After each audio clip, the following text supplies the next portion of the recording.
Hey guys, Ramsey here. Welcome to another live stream. So, I did get a haircut today, as you can see, and I actually did something else today that I'm testing for the very first time. And I put an anti-glare screen across my monitor. So, I'm just curious. It comes with this stupid little thing to try to get the bubbles out. There are some bubbles I need to work on getting out, but do I look less blue? Is the question. Do I look less blue? I know there was a lot of people who said the reflection from the screen, I think, gave me this blue aura. Does this actually look better? Just out of curiosity. I know you guys aren't here for, to stare at me as much as you are for the fragrance content, but just curious if this actually is better. I guess I'll mess with getting these bubbles out later. But okay, it's on the screen. That's it. So what's everyone worn today? I will tell you, actually, I wanted to go in here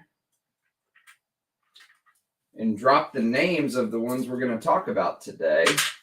Let me do that while everyone's single filing in orderly in a single file line. So let's see, we've got Fars. Let me edit this bad boy. Fars. We've got Luxor.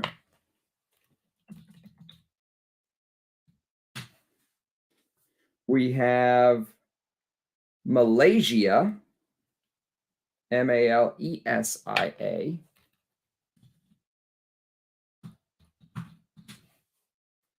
We have Mamluk, Mamluk.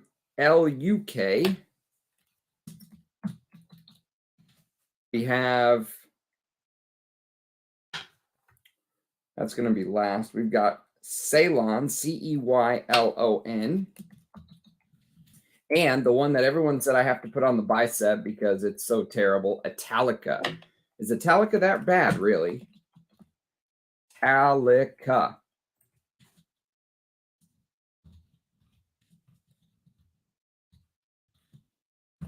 Okay. Save changes. Voila. There we go. We've got Fars, Luxor, Malesia. Is that really how it's spelled? Malesia. Okay. Malesia. And I'll tell you, actually, I wore one of my favorite fragrances of all time today. Good evening, Kevin. Let me get ready for this. Let me get the watch off since we're gonna have to put some stuff on my wrists. All right, let's put the old.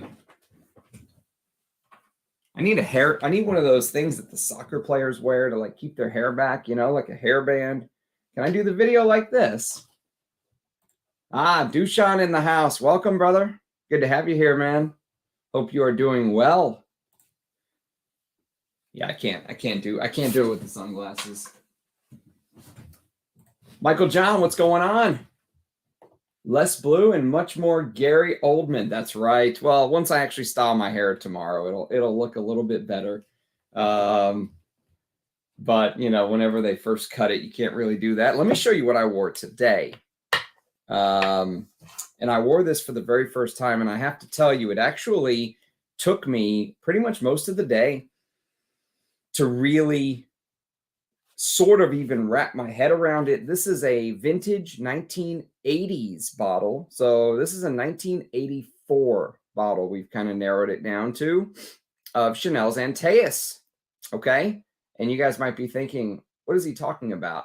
Took him all day to kind of appreciate this.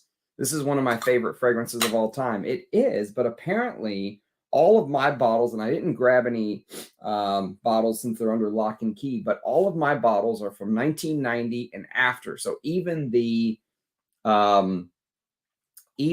vintage bottle that I have, that the Eau de Toilette actually shows above Chanel, even that vintage bottle is post 1990. So apparently Armando and I were talking today, And all of the Chanel's Antaues that were made in the 1980s smell different than the ones that were 1990 and after. There was some sort of a reformulation, and it is true. This is a little bit different, and you can see there's some little details here and there. You'll notice that I think the Chanel's are actually a little bit bigger on these 80s bottles. The newer ones, I think they shrunk them a little bit. There's a couple other things, like, for example, the sprayer on the inside. You can kind of see it, almost the atomizer inside right here. Sorry for the terrible camera, but it almost looks, you know, a little bit worn, like yellowish. I think it was originally white, and the plastic that they used in these 80s bottles ends up turning over time. And so this is the first time I've ever worn an 80s Antaues, apparently, because it is a little bit different. The way Armando described it, and I actually really liked his description, was it's like walking into a dark cave, and there stands Dracula in his cape with purple around the, you know, around his collar, you know, like he has the Dracula collar, right? And it's purple on the inside, okay? Because you do get this very, you get this deep, dark purple feel when you wear this fragrance that I never got with Antaues, the other bottles that I have. And Antaues is sitting there just holding a beaver, you know, just sucking the beaver's blood because of the castoreum. It's different. It's darker. It's deeper. I didn't get as much of the rose. It feels more gothic. It feels, you know, it feels very True Blood, very vampire-esque. I need to get to know this more. But at first I was like, man, this is not the Antaues I'm used to, because the opening is different. There's very little of this, you know, gives you a little bit of a runway to kind of dive into it. It just jumps both feet into the swimming pool. So the vintage is very, very interesting. But I wore it as my scent of the day. I wore it to work. I'm sure everyone smelled me, and I absolutely love this stuff. Let's see what everyone's been wearing. Robe's in the house. Welcome, brother. Good to have you here, man. I'm excited that you're going to be exploring brands like Areej Dore, right? And Bortnikoff and Ensar Oud. I'm excited you're going to be getting into those brands. I think, if I know your taste, Robes, I think you're walking down a very slippery slope, because once you get to smelling stuff like Ensar Oud and Areej Dore and Bortnikoff, you're going to have a hard time. And and here's the thing, I love stuff like this too, but you're going to have a hard time going back to stuff like this. I know you love the, I know you love the deeper oudi scents that are designer-ish, but once you smell stuff like Ensar or Areej Dore, you're going to have a hard time going back to the ouds that, the designers love. So I'm excited, though. It's a new part of your journey. Everyone in the Eugene stream. Sorry about that. I didn't mean to steal. I didn't mean to, stomp on anyone's stream. I didn't even know he was streaming, actually.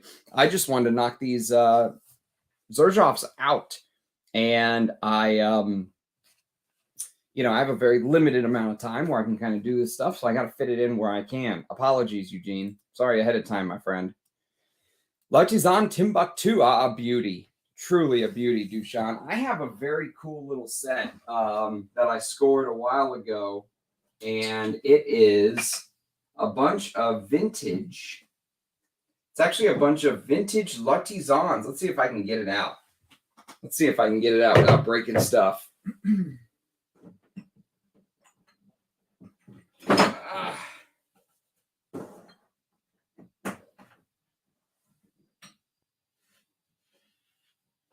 So it's a set, and it comes with 3 fragrances, all vintage in the vintage deal. One of them is Mon Numero 10, which is a very underrated Bertrand Duchaufour creation. One of them is L'Eau d'Ambre Extreme, which I know Rich Mitch just discovered within the last month or two, and I think he said he really enjoyed it, and I agree. It's a very underrated, well-done amber. Slightly Play-Doh-y in texture, but I think Jean-Claude Elena did an amazing job on L'Eau d'Ambre Extrême. It never gets put up there with the best ambers, in my opinion, but it's very, very good. And then, of course, Timbuktu, as you were mentioning. This is amazing. So great. I usually wear this in the heat. I usually won't whip out Timbuktu in the cold. Today it was actually very cold. It was in the 40s here in Texas, but it was absolutely amazing. Amazing to wear Antaues. And this really, I would say, This shined in the cold today. Nikolai Patchouli Intense. Nice. We were just talking about that the other day. Do you get a lot of geranium from it? I get a ton of geranium from Patchouli Intense. And I think I think it's grown on me. At first, I thought I really didn't like it. And now I would say that I still think New York Intense is the best thing that she's done. But Patchouli Intense has grown on me. I don't think it's a bad fragrance. I don't think it's rubbish or anything like that. No, it'll be the same style. I just got it cut. So I haven't had a chance to, do anything with it yet, but I will tomorrow. Vanille Havane. Do you have a full bottle of that, Michael? I got a decant somewhere. Somewhere I have a decant. And I'm debating. I'm debating on getting a full bottle. There's actually a bunch of Les Indemodables that I am considering buying, although I still have these decants I haven't been working through. I think Oriental Velours is the top of the list. This was okay. I did an early impression on Vanille Havane, but it was, I thought it was a little designer sweet in the opening, which I was not expecting from the Les Indemodables. Guerlain Vetiver. Every time I smell vintage vetiver, Guerlain vintage vetiver, I question why I wear anything else. I do the exact same thing when I smell vintage Guerlain Heritage, but vetiver is very, very good. But for me, when I smell vintage Heritage, I go through the exact same thing that you do with vetiver. But this is probably the best vetiver scent in the world. Can't believe it was 1959. Isn't that nuts? Dead in the Water, what's happening? Thanks for being here, man. It's good to see you. Wearing Bond number 9 Dubai Gold today. Never smelled that one, Tim. What's it like? Mike's in the house. Scent of the evening. Killian Angel's Share Second Chance. I'm seriously considering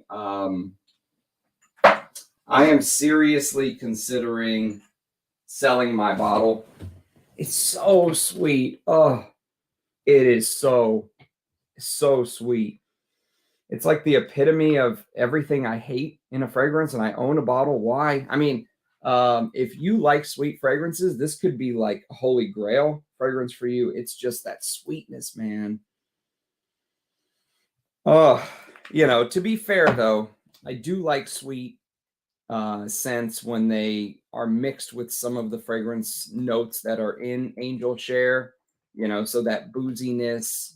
If I was gonna have a sweet fragrance, it would probably be with tobacco and booze. Those kind of fragrances are where I think sweet notes tend to work a little bit better. But man, this has like every sweet note that I can't stand. Praline and hazelnut, and it just goes on and on and on. But people love it. People absolutely love that stuff. Jaguar, I've never smelled that one. Is that the vintage one from the mid-'80s? I'd go with Xerjoff Naxos. That one is coming up soon. I've got a decant. I'll be talking about that very soon. So I did a thing. I bought my first bottle from Enchanté Perfumes, Aramis Devon, and also my first official vintage bottle. I'm proud of you, Michael John. I've been on the Devon train for a while now that Desandras came out, and everyone is giving big props to Desandras, and they should, because it's an amazing fragrance. It's maybe the best from that trio, Les Abstraits. But this, I think if you appreciate Desandras, if you get to know what Devon does and you know, how it works and how it transitions. It'll give you even a bigger insight, not just into Dessandras, but into just Chypres in general. This is one of the best green Chypres I've ever smelled in my entire life. And I think Bernard Champ, the creator, is just one of the greatest perfumers of all time. So yeah, I mean, you can't go wrong there.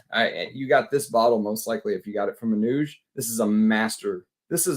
I usually don't like using that word, but these two I'm holding. Well, I've already mentioned multiple masterpieces today, but these are two of them, and these are two of them. Heritage and Vetiver. So we're bringing out the big guns today. We are bringing out the big guns. Like the stream for our team. That's right. Don't forget to lick the stream. Good evening, Ajay. Welcome, brother. Thanks for being here. Sucking a beaver, eh? Yeah, that's it. The 80s Antaues is vampire just sucking that beaver dry. It's crazy because, you know, he mentioned that he gets this deep, dark purpley goodness every time he smells it. And you know what? Strangely enough, I agree. I wasn't expecting to agree. I think I want to do a side-by-side comparison with the one with the 2000 version or the 90s version. And just once maybe I have them both on my skin, it'll be easier to kind of deduce the differences. But that first hour, I think, is where I noticed most of the differences. And then as it dried down further, it kind of they got closer to each other. Musk de Taif. Ajay, I wore this to bed last night. What a crazy fragrance this is, this Civet bomb. I got a lot of like blue cheese, like this slight moldiness to the fragrance, but it's Ethiopian Civet and it's rose water and one of the best sandalwoods I think I've ever smelled. Amazing sandalwood perfume, but it's you know, the sandalwood, but on top of the sandalwood you get that almost like rotting. You know how blue cheese is basically moldy cheese, how there's this moldiness to it.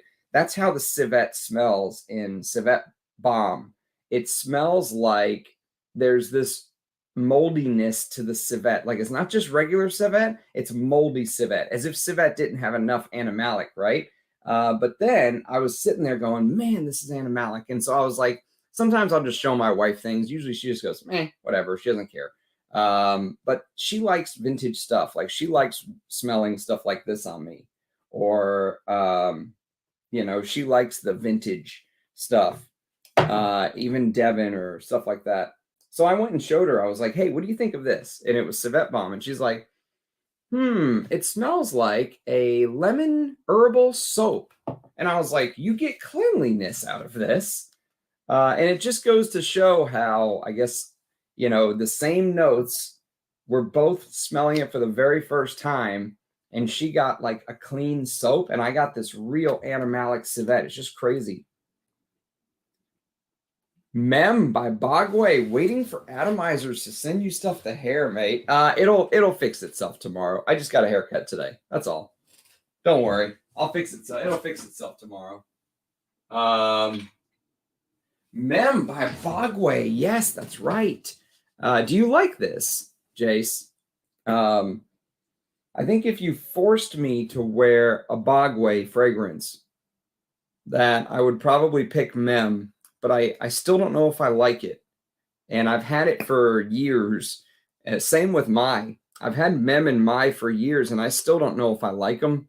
They're very niche, very challenging to wear. I remember there was a lot of lavender and a lot of florals and a lot of this camphor. There was this aldehydic, big aldehydes and this camphor-like note. Yes, you're right. Pricing is not your friend at all. They are brutal on the pricing. Drop me an email. Maybe I can get you some samples, dude. No, I just started. You did not miss any of the Xerjoffs. I'm just kind of kicking the shit with everybody before I put some of these on my skin. I'm a little I'm a little scared to put some of these Xerjoffs on my skin the way that some people were talking about them. They were like, I'm going to have to look up new curse words to do this stream.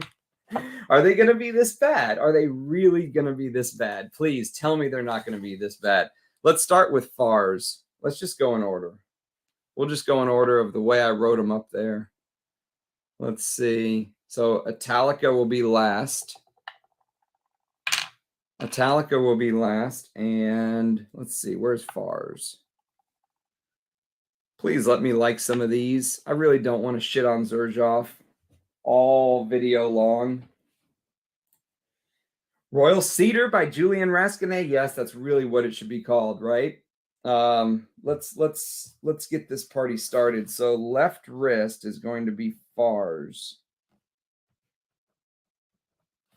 Fars is left wrist. Okay, here we go. Well, at least the atomizer worked. Last time I got a Xerjoff sample, it didn't even spray. When I did Gao. Please let this be good. Okay. All right. I don't hate it. I don't love it, but I don't hate it. There's definitely that rose oud saffron thing right off of the bat. Not even a question about it. Rose oud saffron. And it almost smells like the kind of oud that you would smell in something like this. It doesn't smell very high quality to me. Maybe because, again, I've been spoiled, and I've mentioned this in some other streams, smelling some of these fragrances, the oud from Ensar, the oud from, you know, Areej Dore, right? His oud, the real deal. It's very hard to go back to stuff like this. That's the only thing. And even if Xerjoff claims they use real oud, to my nose, this doesn't smell like high quality real oud. Now, there may be real oud in here. There may be a drop of real oud, so they can say that there's real oud in Fars. But mostly what I get is the same type of experience as I would get wearing something like this, which, again, I like fragrances like this. So I'm a little bit of a weirdo. You know, I don't get in this bourgeoisie.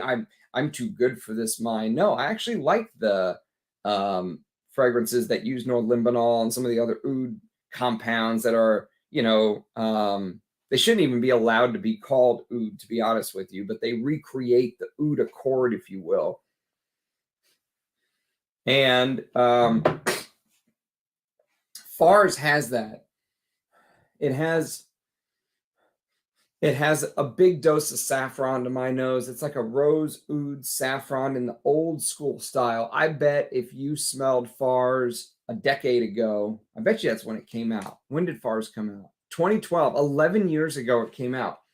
That's exactly what I expected, because this actually smells like a rose oud combo that a decade ago, if you smelled it, you would have went, man, that is really, really good, because oud was all the rage. Remember, in a decade ago, or between the time Tom Ford released Oud Wood in 2007 and let's say 2015, everyone had an oud fragrance. Like, if you didn't have an oud fragrance, you were a nobody, that kind of thing, right?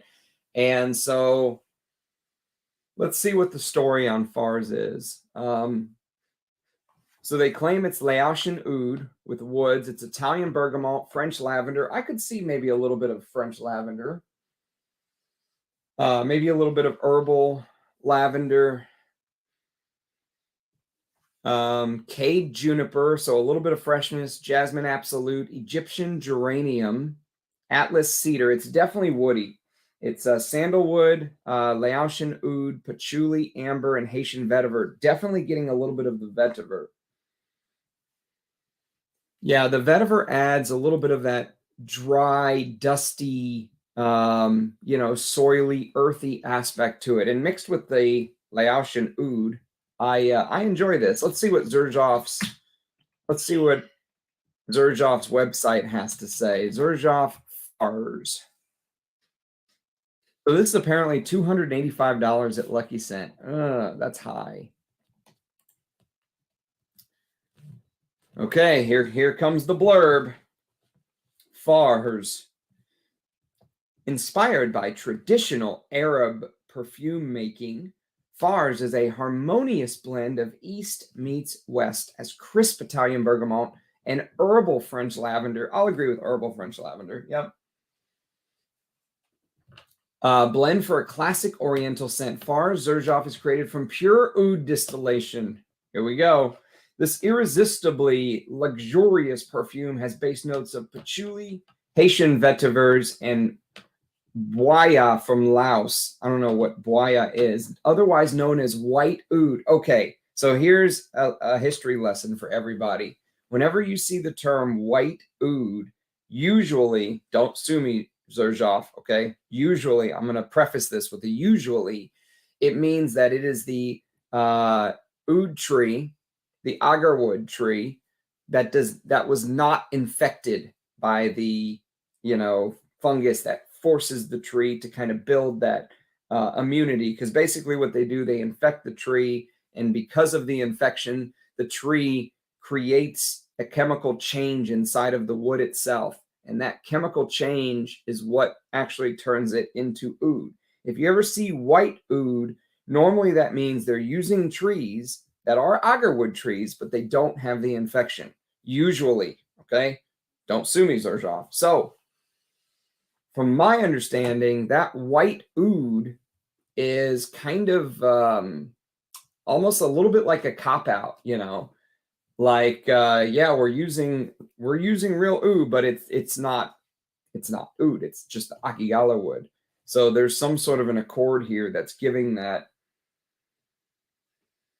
oudiness, and it's probably some of the same aroma chemicals that are in something like this, this Versace Pour Homme Oud Noir. I'm just using this as an example because I have it right here. You could also use, you could probably also use something like M7. You could use M7 as an example. You could use Tom Ford Oud Wood. You could use Creed Royal Oud, like someone called it Royal Cedar earlier. So it's just an example, okay? Just using it as an example because I grabbed it because I was mentioning it to Robes earlier. So, the dichotomy for me is that there's no way in hell I would pay $285 for this, number one. Number two, it seems a little bit outdated for the times that we live in today, because in 2012, you didn't have Areej Dore. This was 2016, 2017 it founded. You didn't have Ensar Oud. They were doing oud oils for a while, but I don't think they made their first sprayable perfume until Areej Dore launched. So I think they actually came after Russian Atom did his brand. And then, Dmitry Bortnikoff was partners with Russian Atom. So in 2012, when Fars launched, you had very little oud options if you were in the West. Now, again, they've been using oud in the Arabic world and on that side of the pond for thousands and thousands of years, the 100 years, 200 years of Western perfumery, that we can kind of go back to, to look at. And you talk about Jiki in the late 1880s or something. Jiki came out, and that's kind of the beginning of the time when perfumes stopped just trying to smell like a thing, They stopped trying to smell like a daisy or like a civet or like a sandalwood, and they really tried to be kind of an overall composition, right? And that's like a tiny blip on the timeline if you go to the Arabic world for how long they've been using oud. But for us in the Western world, when this came out in 2002, YSL M7, it really, kind of set that line in the sand that this is the beginning. Now, some people say that this was not the first Western brand to use oud, that it was Balenciaga Pour Homme. Some people say it was Balenciaga Pour Homme in 1990 that used oud for the very first time. But I actually have a tester bottle of Balenciaga Pour Homme, And there is no oud note on the back. This is not the tester, but there is no oud note on the back. And interestingly enough, I was talking with my buddy Armando a couple days back, and we were talking about this exact topic. And he sent me something that was very, very interesting.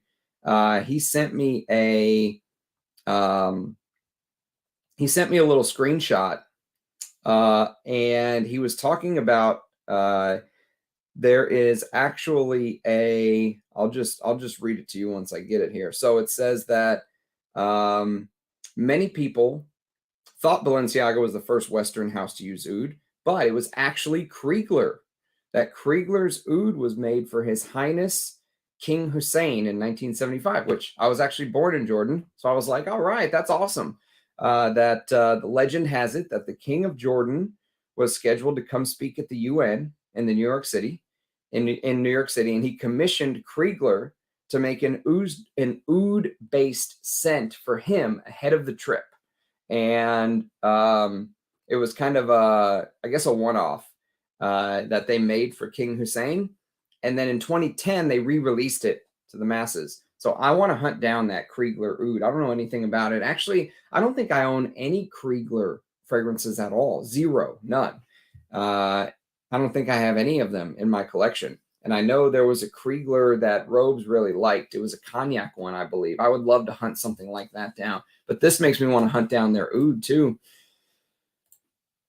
Montaigne wore yesterday a fave. Yeah, no one talks about Montaigne. You're exactly right, but it deserves the. See, this is the great thing about being so behind on the comments is whenever you come back to them, it's like you can go back to a whole new discussion. Yeah, Mon Numero 10 is totally underrated, and I would love to smell the rest of them. There's just so many, but I can vouch for Mon Numero 10. Totally underrated. Totally underrated. I'm gonna buy a full bottle hopefully soon. I love the dry down more in the opening. Nice. You know, and I like, you know, I'm that's why I say I'm torn, because I would wear this. Like if I had a bottle of Fars, I would wear it. It's just it's a little lower quality now than the ouds that we're kind of used to with some of these brands is the problem. That is a problem that Xerjoff has. Hey Paroli, welcome, brother. Greetings, Norwin. Naxos, you're wearing a Xerjoff today too. Very nice. Yeah, I have a sample that I plan on doing a video on Naxos soon, at some point soon. Maybe tomorrow. We'll see. Rachel in the house. The popcorn's ready. I don't know if I have enough curse words to do this properly, Paroli. But I will give you my honest opinion, and I'll just leave some blanks, and you guys can kind of fill in the curses. Yes, that's right. Everyone's favorite brand, Jerk Off. By the way, the news package with your gift is going in the mail tomorrow. Oh, thank you. You're too kind. I've got some packages I need to send out too. Antonio, thanks for being here. I know you always come sit in the front row of class. I always like seeing you here, man. We are at perfume number 1. I'm just dillying around. I'm rambling as I am apt to do. Scent of the Night, Santos Concentrate. I've never smelled that GMG, but that is high on the to sniff list because I love Santos. Allie in the house. Welcome. I'm so glad that you have enjoyed some of those recommendations I gave you. I hope you can hunt yourself down a bottle of Givenchy Gentleman. Confess you bought one of the 3 bottles of gear. I did not. I wish I did. Yeah, I want to. Is one of them gone? No, I want to. Robes is a master, man. We're lucky to have him here with us. He must have just got lost and wandered in. He should be the one doing this. Hey, Andy, good to see you, man. There were 3 Metallicas on eBay, but they wanted like $3,000. They can fuck right off with that. The legendary Silver Shoulders. I'm glad you got that Koros, Alley. I knew you would like it. I knew you would. Aramis 900, a beauty. You know, Pat, if you like Aramis 900, and you may already have this, and I know I've said it before, but for the people that have not heard it, Aramis 900 and Azzaro Actor are two of my favorite vintage rose heavy fragrances for men. Oh, fantastic. Fantastic stuff, truly. Siberian Musk. Caron Tabac Noir. I've never smelled it, but I love Siberian Musk. I'm going to do a ranked musk video one day soon. And Siberian Musk, Inverno Russo, or there's a dark horse for the #1 spot. I wore this to bed last night. I'm going to have to get to know it a little bit more. But I wore this to bed. My God, this is good. So this is Areej Dore Siberian Summer. So no one talks about Siberian Summer, but I wore it to bed last night. I was completely blown away. Imagine you take that musk profile that he uses, which is my favorite. I think it's my favorite in the game. Best musk in the game for me. Siberian Musk and Inverno Russo, right? You take that DNA, but you mix it with Papillon's Spell 125. So it has this stone pine type feel, right? And it's greener. It's much greener than some of the other musks. And Siberian Summer easily comes in top 5 for me of all time. Just jumps everything else. The way he does his musks is top notch. And I've tried Ensar's, I tried that EO2, and while I didn't mind it, I don't just instantly love it like I do with the way that Areej Dore does it. So yes, crazy musk dark horse. My wife hated that stuff on me. Thanks, Ajay. I'm going to wear it. I'm going to put it to good use, man. It will get worn in the Ram household. Evening, Micah. Welcome. Yeah, everyone says they love Mem or they love My. I haven't loved it yet. Those aldehydes are so thick and heavy, and it's so camphorous and eucalyptusy. I'm not there yet. There's 2 now. There were 3. Wow, crazy. Mem turned my stomach. Yes, I struggle with it. Ah, you got Rochas Femme today. Congratulations. You guys are making me proud. You guys are making me proud. You know what's making me proud about it is because you're not going for shit. You're going for some of the best fragrances ever created. Rochas Femme is kind of like the precursor. It's kind of like the grandfather of Chypre Palatin by MDCI. And of course, it's Edmund Rudnitska. Many consider him to be the greatest perfumer of all time.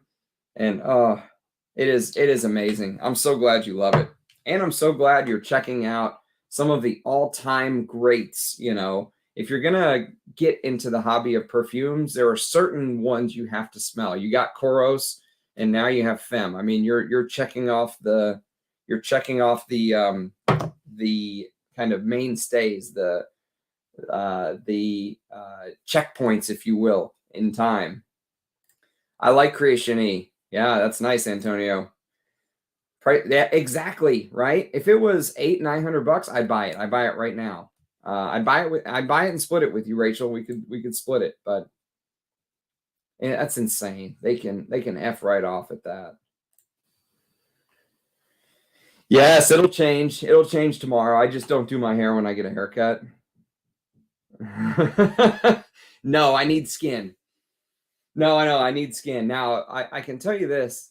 This is a little bit, the Fars, just going back to the Fars example, it's a little bit sweet. And usually I found that sweetness, you know, whenever you smell when you smell the really high-end ouds, I notice you don't get that sweetness a lot of times coming through, like Chinese oud, for example. It doesn't have the sweetness of stuff like Fars. I don't know if I've just come to associate that sweetness with the lower tiered brands, but I definitely get that sweetness that I wish wasn't there. I don't think those Xerjoffs are too bad. Ceylon is quite amazing. Good. Okay, good. Yeah, I don't think Fars is bad either. I would rock it. Let's go to the next one. The next one was Luxor. Let me see if I can find it here. Luxor. Mamluk. Luxor. All right, we'll do Luxor on the right wrist. Italics is a scrubber. It's so bad. One of the few. I threw away the sample beyond sweet mess. Okay. It's going on. That one's going on the bicep. We've already decided. So the Xerjoff I like is an Iris Frag in the Club collection. I don't think I've smelled anything from that Club collection yet. Wore Vetiver today. Jersey is my scent of the night. Testing Aqua de Sale and Emerald Green from the House of Oud. I don't think I've ever smelled anything from the House of Oud either. You have the Oud collection listed. They're not going to be the caramely, uberly sweet varieties of Xerjoff. Okay, good. That's good. That makes me happy. And hype are way exaggerated, yes. There's some likes. There's some people saying they like some stuff here. Hyper production is Xerjoff's syndrome. Yes. Let's get this Luxor sprayed, shall we? Will it spray? Yes, it will. All right, here we go. Luxor. And of course, it leaked all over because I hate these things. It's all over my hands.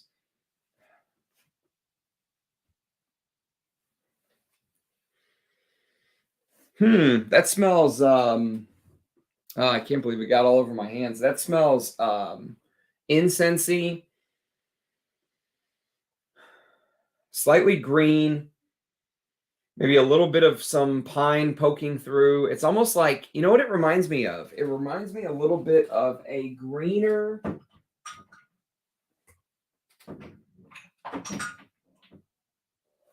It reminds me of a little greener take on Gucci Pour Homme 1 so far.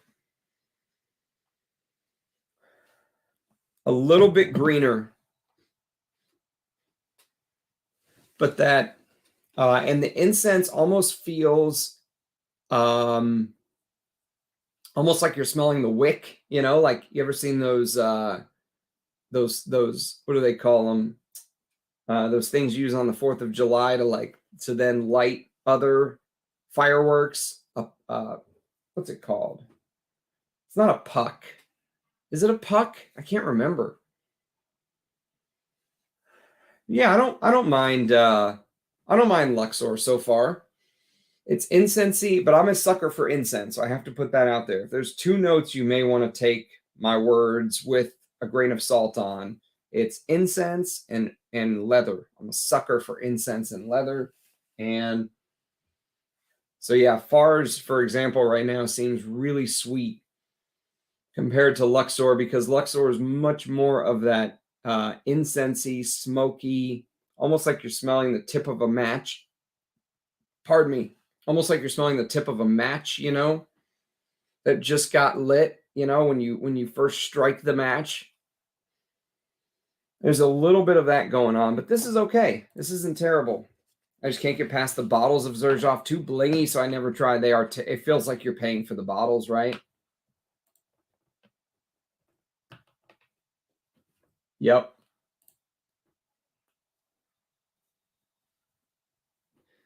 Xerjoffs. Yeah, unfortunately, it's part of their strategy. They don't target fragrance enthusiasts. Yeah, they don't, do they? I'm here for the Italica reaction. I'm saving that one for last. First Xerjoff I tried was 40 knots. Loved it, but my experience with the brand was all downhill from there. I think that may be one that's somewhere up here, but I've never smelled that one, Galen. I also have a soft spot for Versace Oud Noir. It's a great Tinder date. It is, right? And it's like 40 bucks. That's the best part about it. I think they did a good job with this. There was rumored for a little bit it was discontinued, and then it looks like it's actually not discontinued. So yeah, I mean, for 40 bucks, there's absolutely nothing wrong with it. 40 knots is good. The club collection in general is nice. I have trouble with the others. Yeah. This is okay. This is maybe take a little bit of that stone pine I was telling you about with Siberian summer, right? Just take a little bit of that stone pine, that green, and almost blend it with the incense. So you get a little bit of green incense and woods. It's reminding me, the woods are reminding me a little bit of Gucci Porom one, but the way that the incense and the woods play together is a little bit different somehow.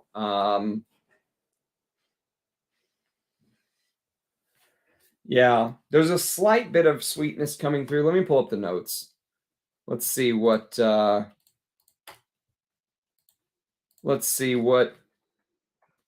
Luxor says.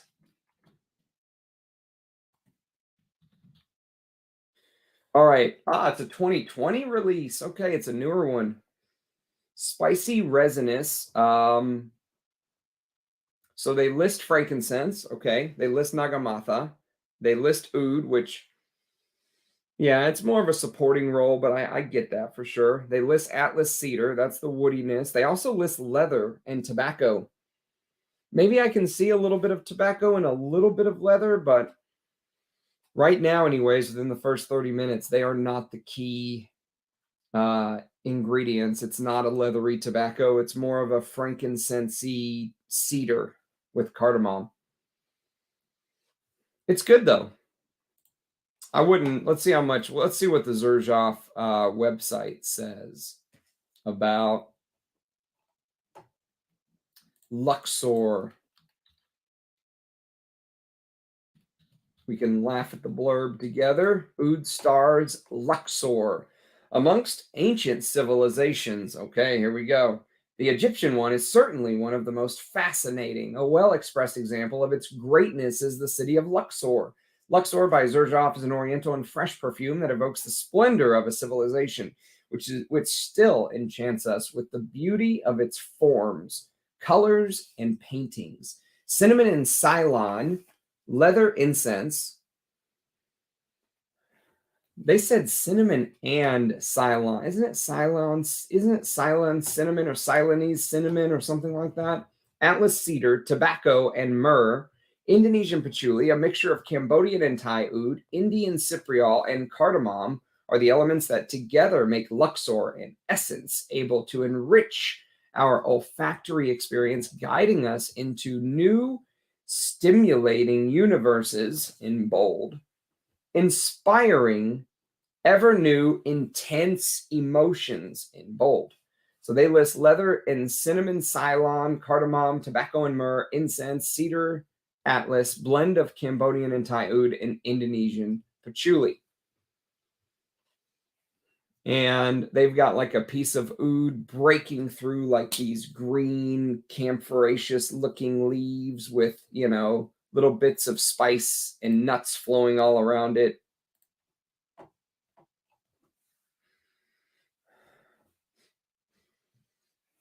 I like both of these. I don't hate either one. Thank God.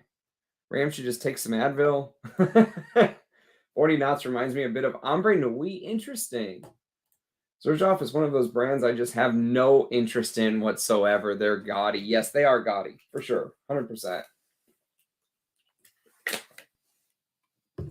They're for the people that like to have, you know, the open boxes with the sheath covering the bottles. But if a perfume doesn't include a meteorite in the box, then I'm just not interested. Yeah, I really need the toy with my Happy Meal. Gaudy is a good term. It is.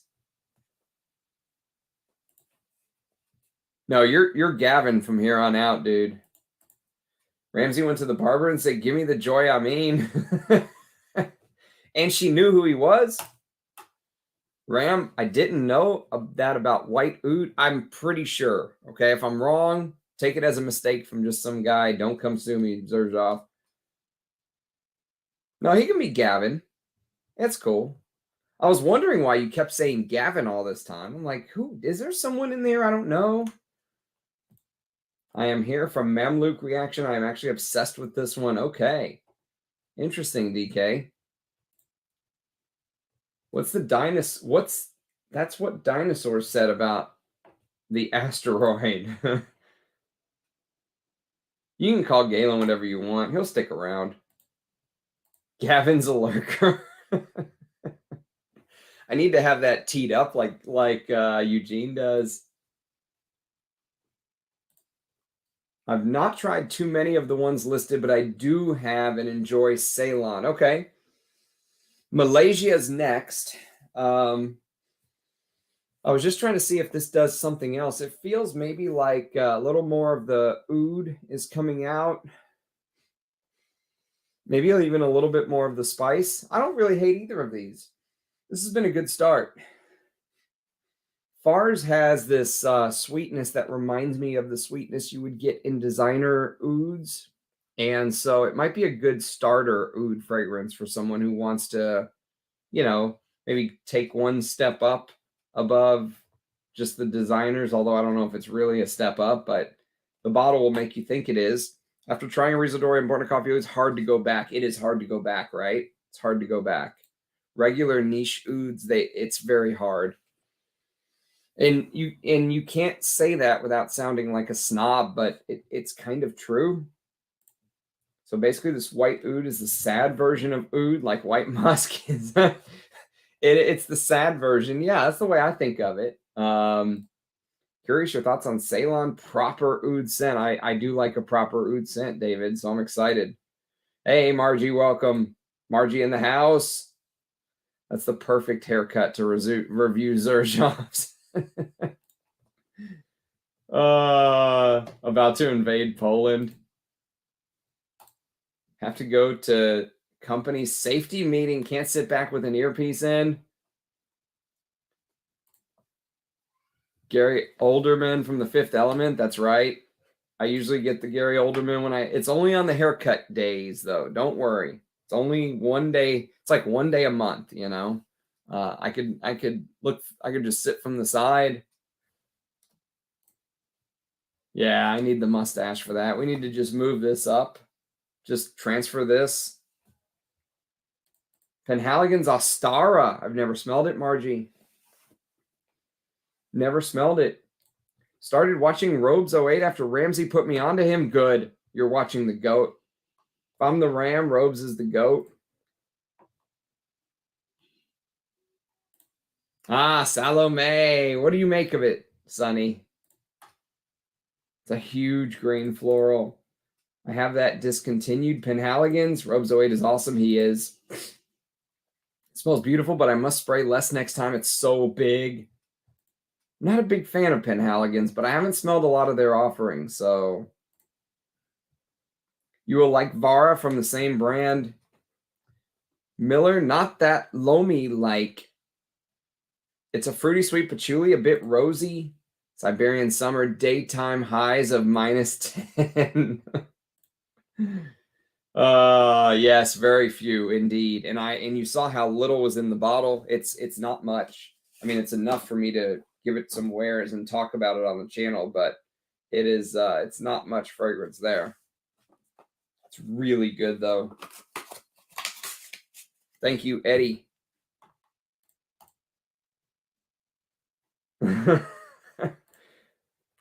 It is the blessed. It's maybe even blessed, but it is the best plum sheeper, right? All right, let's. I just picked up Zoologist Nightingale based on your first impression and testing it myself this week. Love it. You were right on. I'm so happy to hear that, Margie. I knew you would like it. I had a feeling you would. Taking notes for sure. You guys helped me open Pandora's box. Oh, you're knee deep. You just don't know it yet, Allie. You get Barnyard from Luxor. Huh, I don't. I get a bit of green and incense with just a slight oud backbone. Yeah, it's very dry with a slight bit of sweetness, but it's not bad. Italica is quite bad, and I think it's a feminine targeted fragrance. So I'm gonna love that one. Yeah, Italica is a sweet sparkler, not sparkler. I think I have a sample of Luxor, but have not tried it. I might have to hunt it down. Oh God. Oh, Luxor, yeah, not Italica. Yeah, Luxor is good. I mean, if you like stuff like this, or if you can't find Gucci Pearl 1, I mean, there's nothing wrong with Luxor other than the price. How much does it go for? On the Xerjoff website, 325 pounds for 50 mil. They do a 15 mil, but I think you have to like build some sort of a set to get the 15 mils. All right, let's see what the next one on the list is here. So next, we're going to go. So Luxor was right wrist. And we are going to go Malesia, left elbow. Malesia.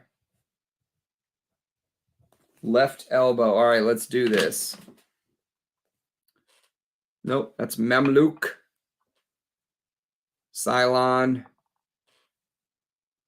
Malesia. Here we go. I might have to take this shirt off. You guys might see not an unboxing, an unshirting later. I don't know if I'm going to be able to get to my upper bicep like this.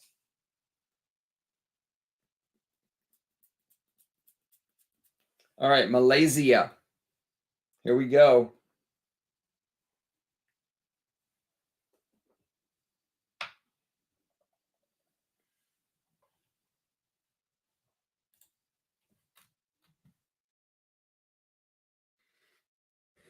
That's a little bit more fecal from the get-go. Let me reset the nose.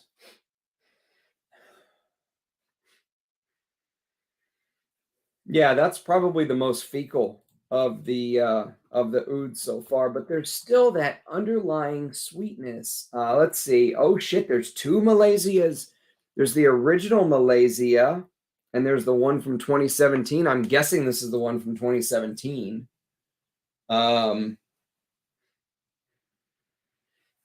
Let's see. Woody floral. Oh, I didn't get much floral from the get-go, but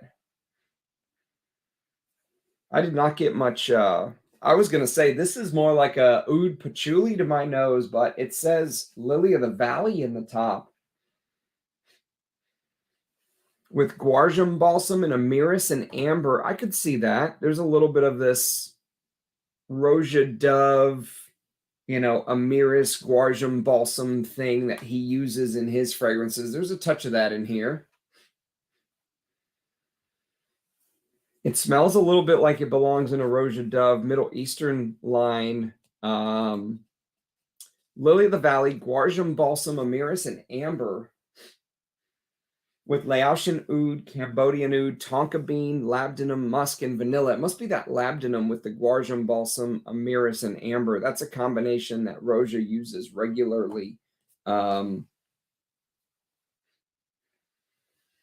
Yeah, this is turning into like a oud amber. And the problem I have with something like this is I was introduced to a oud amber recently that's very, very good and very, very cheap.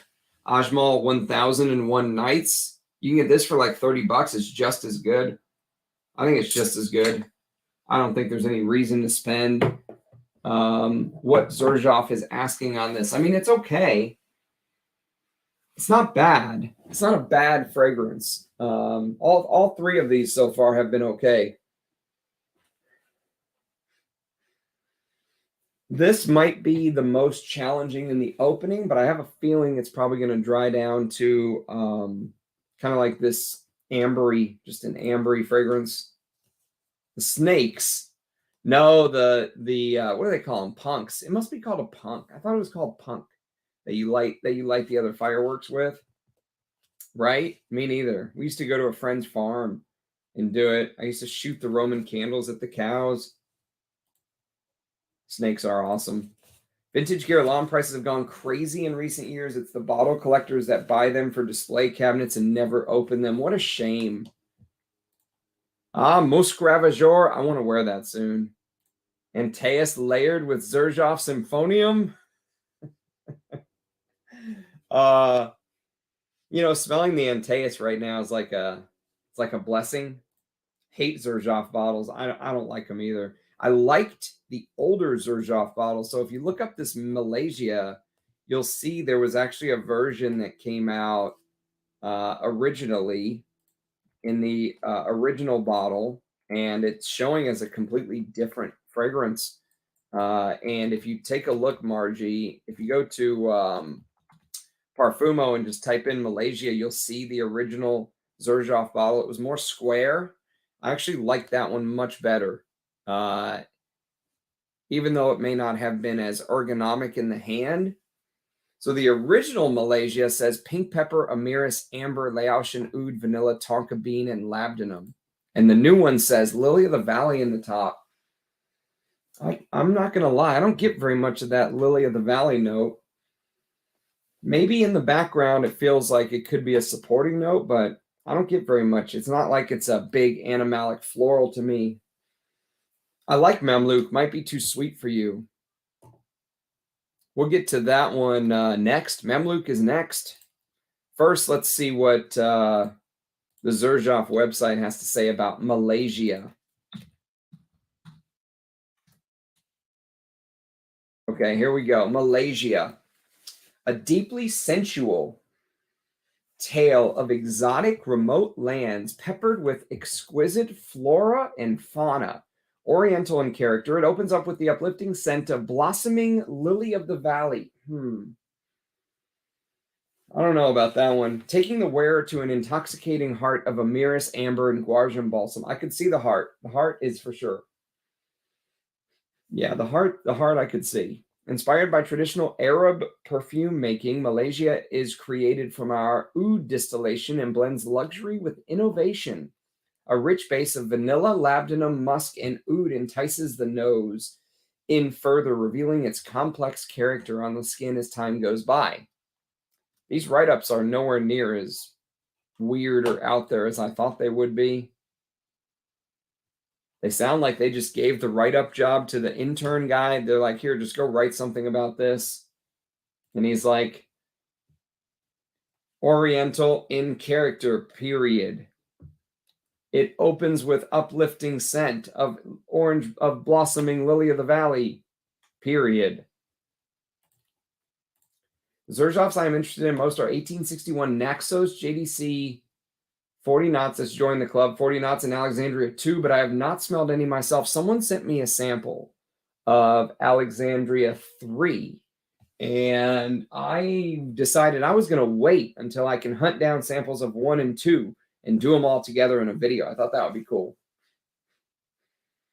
This is good. I like all 3 of these so far. Shockingly, these have been okay. Now, would I pay? Malesia is 275 euros for 50 mils. No, not at all. I honestly think that Ajmal's 1001 Nights does the amber oud thing just as well, if not better. I think they do it better, actually, at 20% of the price, 15% of the price. But this is okay. The one that I can smell if I just sit here and not even smell it is Fars. Fars is projecting over Mamluk, Malesia, sorry. Fars is projecting over Malesia to my nose. This is definitely the strongest of the bunch. I don't get hardly any funk from Luxor. Luxor is all green incense to me with woods and spice. I like it, though. It's very dry. It's probably the least sweet. And I know Xerjoff is known for their sweetness, so it's the least sweet. Or I might have Luxor from Memo. Is there one from Memo? That's a good question. Is there a Luxor from Memo?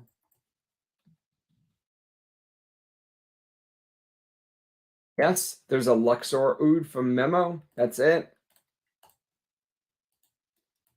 That must be it. Riddle solved.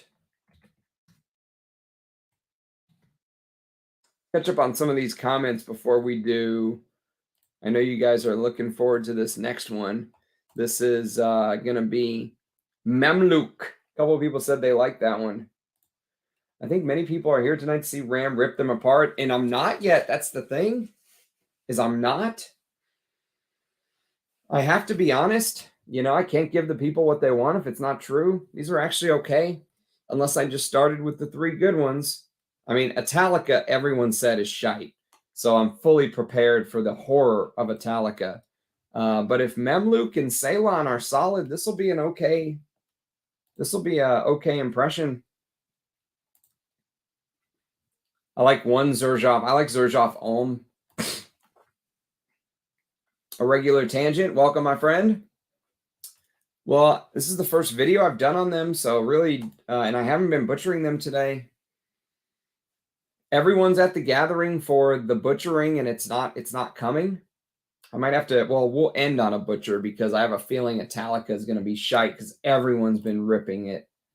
Have you tried any of the chemis? I did yeah, there was a chemi that I did it's on one of my blind sniffing videos.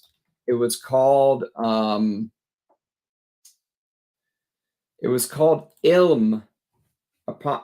It's like apostrophe ILM, Ilm, from 2014, and I liked it okay, but it was if I remember it properly, it was like a sour oud,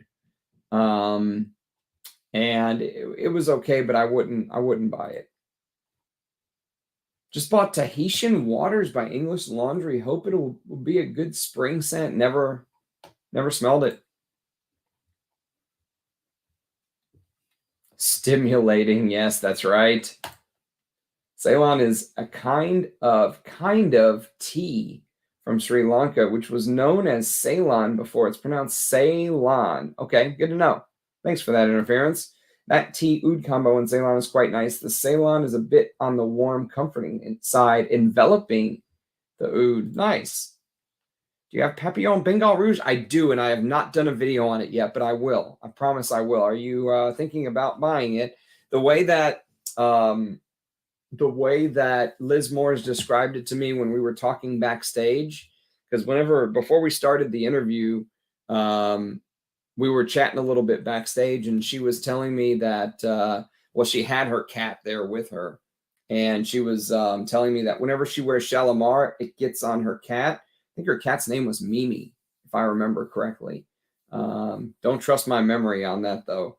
And she was like, whenever I wear Shalimar, it like mixes with Mimi's like natural animalic furry muskiness, you know, this musty cat-like smell.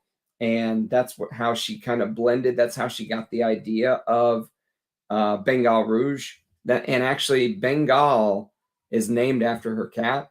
That's where she got the idea for Bengal Rouge. I really like Salome as well as a few others from the brand. I'm going to have to get a bottle really soon. Good to hear it, Sonny. I knew you would. Salome is better than the Francesca Bianchi you were comparing it to, Under My Skin or whatever it was. I got fecal from Malesia, Mamluk, Ceylon. There's a little bit of fecal from Malesia, yes. It's a touch. It's a little bit. I don't think it's too much, but I also am sort of immune to animalic notes. So someone else might smell this and go, oh my God, it just smells like pure cow backside or horse backside or, you know, fertilizer chips but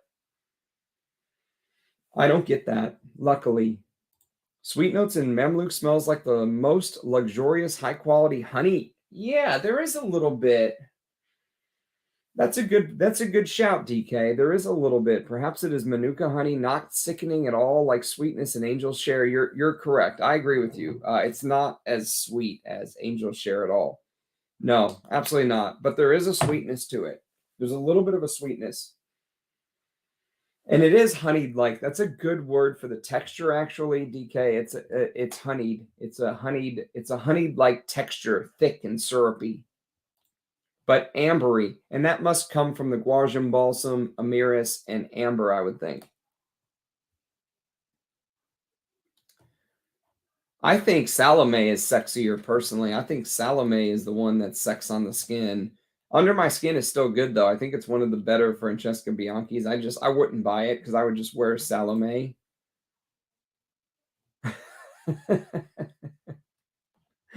So far, we've gotten Peaky Blinders. We've gotten the guy that invaded Poland, who I'm not going to say, or YouTube will actually demonetize the stream. So F you for that, YouTube.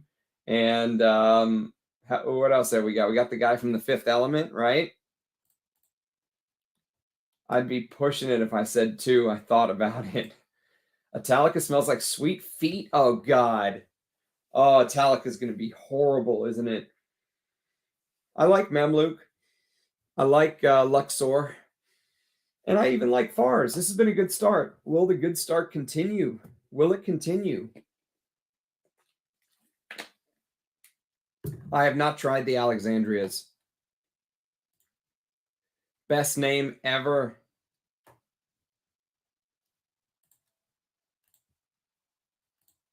A little fecal, just a little bit. How much fecal is acceptable? That is the question. Well, it's like that, it's like that Orto Parisi we talked about yesterday, Bocanera, that had a little bit of this, butthole, this whole thing going on. They compared holes in the garden to holes on our body. They showed the picture of the open mouth with like chocolate, all over the teeth, and the purple lipstick that looked like the color of the juice. And so Roja Dove actually did a Q&A once, and someone asked him, why do perfumers put, dirty or animalic smelling notes in a fragrance? And I'll never forget his answer. He said that, he said, and to be frank, and he was frank about it, he did not cut any corners. He said, to be frank, the anus is next to the genitals. So when you smell an animalic fragrance that has a little bit of that fecal smell, you think about that part of the body subconsciously. He said, you're supposed to subconsciously think of it. You're not supposed to smell butthole. But, that's the answer that he gave. I think animalics lift a fragrance up and make them more interesting, personally. I don't take his answer at face value, but that is maybe a consideration. Maybe it's like a subconscious, sexual attraction thing, right? I think there's probably some of that involved. Oh, Comme des Garçons 2 Man is my favorite Comme des Garçons. Yes, I have a thought on it for sure. I'll do a video on it one of these days. Alexandria 2.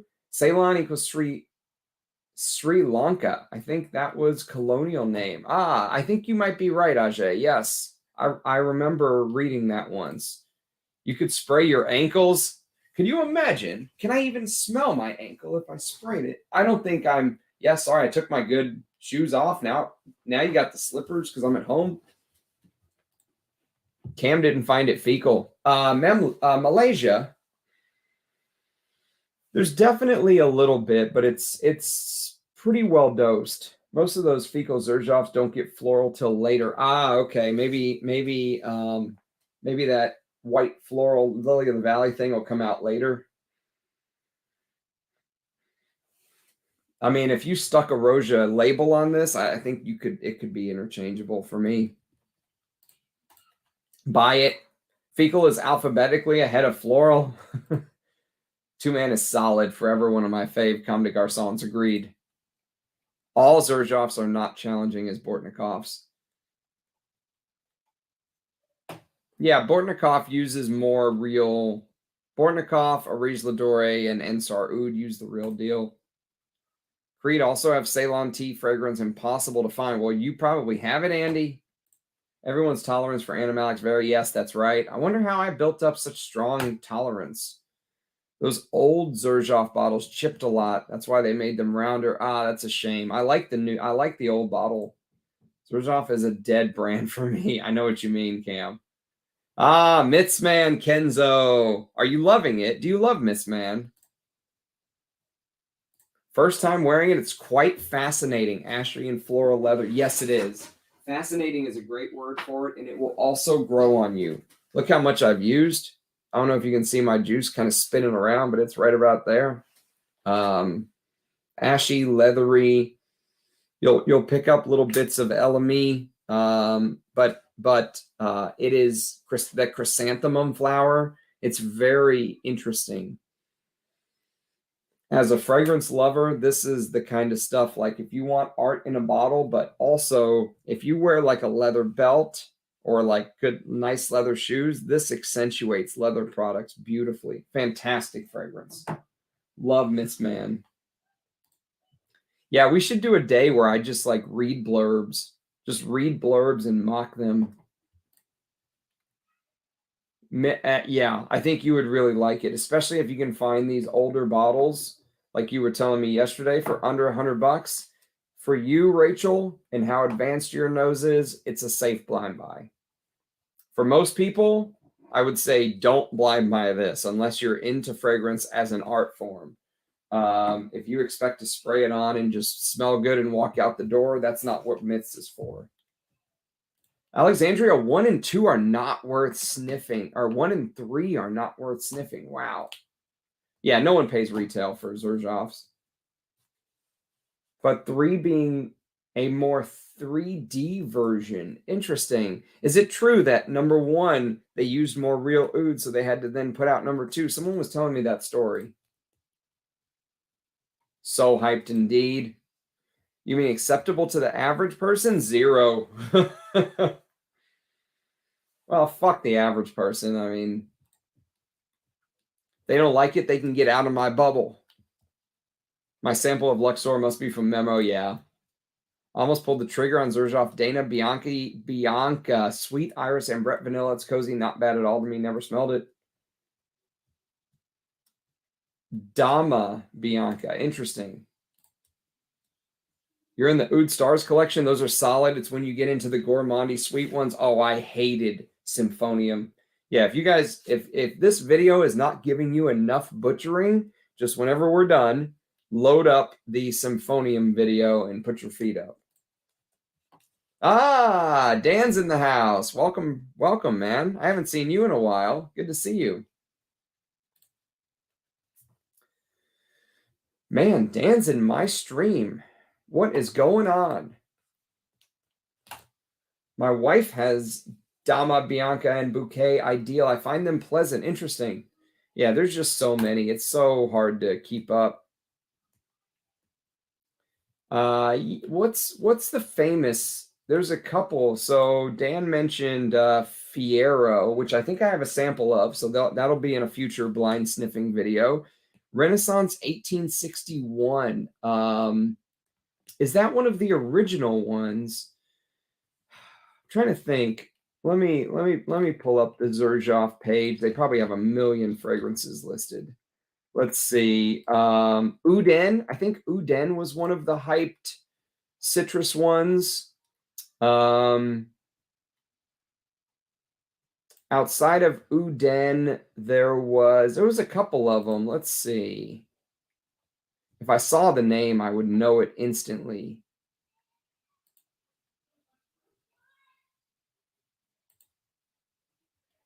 There's just so many fragrances. There are so many perfumes. Let's see here. Okay, I think we're getting somewhere. It is Kobe. Kobe's the other one. So Kobe was really hyped as a citrus fragrance. Neo. So Neo Kobe. And I think that 1861 Dan mentioned. Yeah. See, right now, as I'm just sitting here with my arms down, I can smell some of these just kind of wafting to my nose. They are very powerful.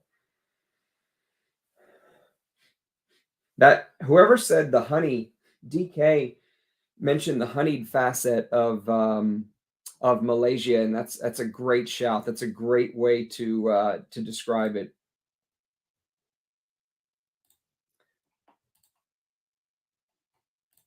I have a number of Xerjoffs, but I've tried countless from the brand, but 1 out of every dozen seems worthwhile. Yeah, I know what you mean. Trino 21 was good. Forgotten about that one. I bought them for her. Nice. I'll have a unique discovery set coming to you sometime. It's 14 frags. You can review Turkish oud frags. Ah, thank you, Tim. That's very kind. Unique. That brand sounds kind of familiar. But I don't think I've ever sniffed anything from them before, Tim. But thank you. Thank you to everyone who sent me something and made these possible. Thank you very much. Thinking about buying Bengal Rouge. Would love to know your thoughts. I blew through an 8 mil. Oh, you have smell. Okay. Well, hell, if you blew through an 8 mil, you know it better than I do. But yeah, I have a sample, so I'll do a video on it at some point. I'm a big tennis fan and blind bought Torino 21. Really struck gold on that one. Nice. Wish I could wear rich ambers more, but it's too warm here. I completely disagree. Wear them in the warm. They come out more. They come alive in the heat, Margie. Trust me.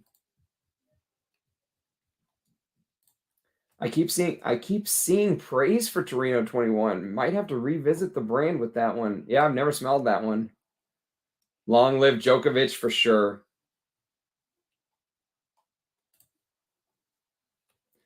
I'm more of a Nadal fan. Now you can't ignore Djokovic. And I like that he stood up for what he believes in.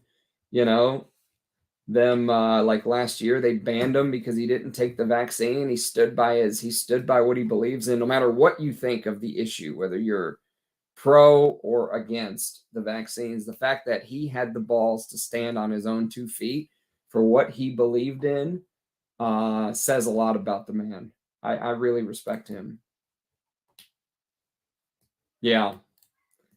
Xerjoff fan, I have about 20 bottles. Damn, old boy, that's a lot. Yeah, Joma Shop for the win. I've never bought anything from them. So I actually like more Xerjoffs than I remember. 40 knots, Torino 21, Fatal Charm. Look at me. I'm turning into a damn Xerjoff salesman. What is happening?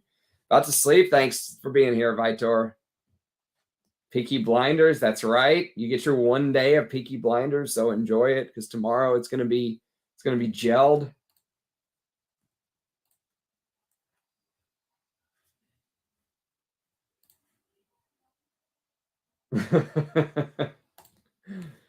I think the animalicness heightens the other notes depending on which animalic notes. Yes, I agree. Dan likes Xerjoff. Kobe might be my fave Neroli Orange. Favorite. Damn, AD80. I've never smelled Kobe. I don't really know their men's frags well. Yeah, I don't know any of their frags, so. Le Butthole Male by Jump. You know what? With the way the fragrance industry is going, why would that not surprise me if that actually came out? And why would it not surprise me if it sold well? I mean, frags don't have gender, but I've not tried many of their men's frags. I agree with you, Rachel. They don't have a gender. Roja said that the fragrances women find more attractive are Antaues, Aramis, and Santos. Not sure we can trust him. It's one of my favorites of all time. So, yeah. If he's right, then, I'm walking around work like a sex magnet. If he's wrong, I'm walking around work and people are going, oh my God. They can probably smell me across the building too. Fucking 80s Antaues to work today. They had a 40 nudes thing on their site, like a 40 knots flanker until last February 14th. What? Hey, I have to give a shout out to you, Dre Fudan, for getting that final bottle of Spirit of the Glen based on my live stream a couple days back. Congratulations. And I am jealous, by the way, because that was amazing. That Spirit of the Glen was one of the best. Go check out my review on Spirit of the Glen, or my video that I did on it. And anyways, it's discontinued. Long story short, Spirit of the Glen is discontinued. And even when I woke up the very next day, the late dry down, so we're talking 8 hours later, was absolutely amazing. And Dre Fudan got the last bottle, if memory serves. So congrats to you, mate. You can definitely trust him. Yes, that's right. Wait, you said wearing leather clothing with Myths Man makes it... I'm just saying it accentuates leather notes well.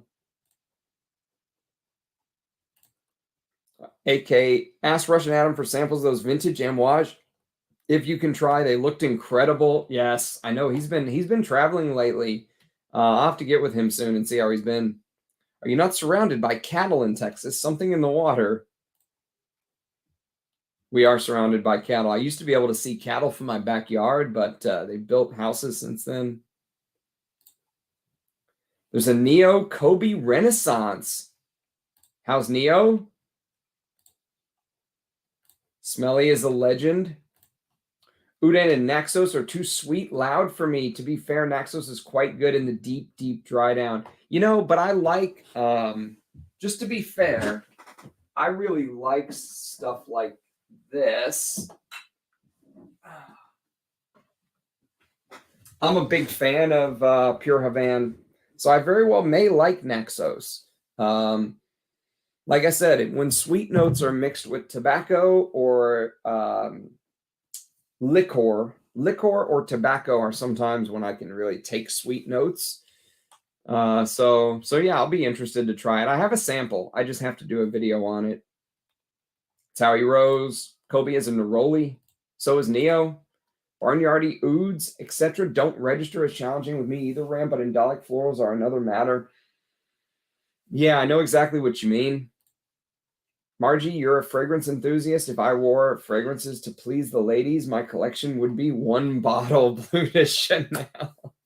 Yeah, I don't. You can't wear fragrances to please other people. I have an English laundry dress shirt that gives Seinfeld's puffy pirate shirt a run.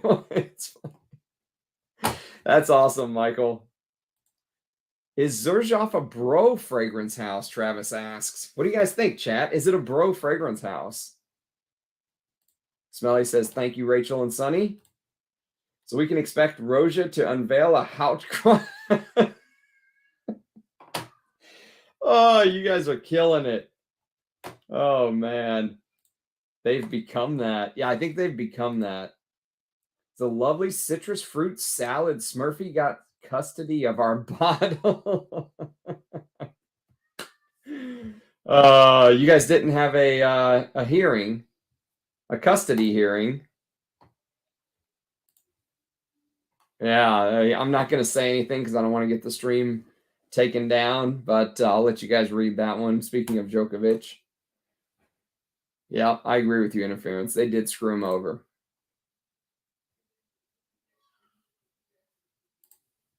I use Joma Shop. They've been good. Good prices. Good to hear it. I've never used them before, but I was waiting to hear some positive feedback first. Renaissance is lemonade in a bottle.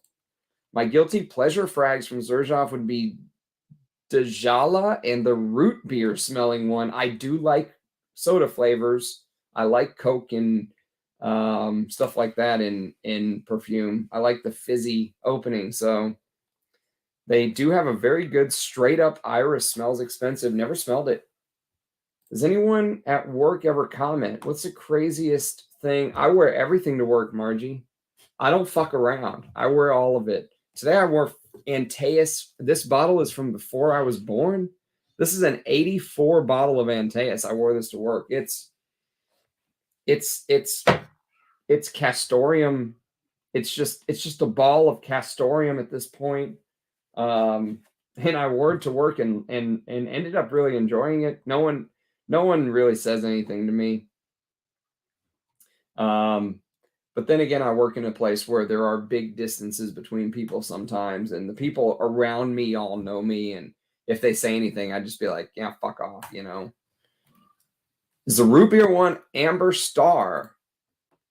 Pico Vaya Dama and its aldehydes. I've heard about that one, but I've never smelled it. Pico Vaya is amazing. Interesting. I'll have to sniff that one day. Pico and Richwood. Richwood is the one that I would buy, actually. But I want a vintage bottle of Richwood. So apparently in those old bottles, the claim is that they used real Mysore sandalwood. So I would love a vintage bottle. I just, who knows where to start to find it, you know? Probably my first discontinued frag grab, just the last bottle on the site, probably available somewhere. Oh, I'm sure it's available. But congrats on grabbing that. And do let me know what you make of it whenever you get your nose on it. Root beer floats. I love root beer floats. All right, let's do Mamluk, and then I'm going to have to take this shirt off because I don't think I can get to my bicep like this. All right, let's do Mamluk on the right elbow.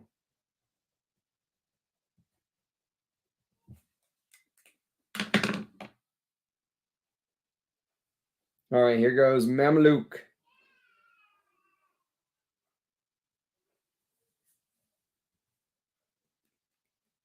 Come on. Don't do this. There we go. Good old Mamluk.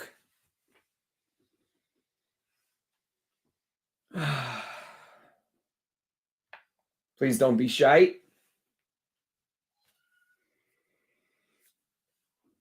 I think I like this one the least of the four. So we hit 3 in a row. Maybe 4 in a row is too much to ask. I mean, we are asking a lot of Xerjoff, to be honest with you. Yeah, this is my least favorite one so far. This is definitely the sweetest. This is sugary sweet.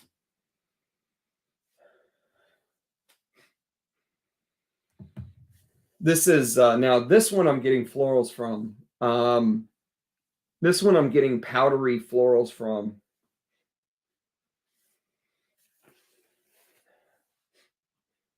Maybe there's a hint of heliotrope. There's a little bit of Play-Doh-y vibe, but it's mostly slightly animalic, powdery florals right now. The oud is still kind of in the background. I don't like that. That's the first one I've actively disliked so far. Maybe when it settles down, it'll change. But I don't really like that.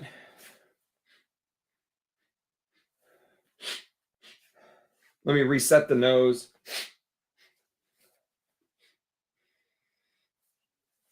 Yeah, that almost smells cheap to me. It doesn't smell, that doesn't smell good. Let's see what it says. Let's see what the old interwebs say.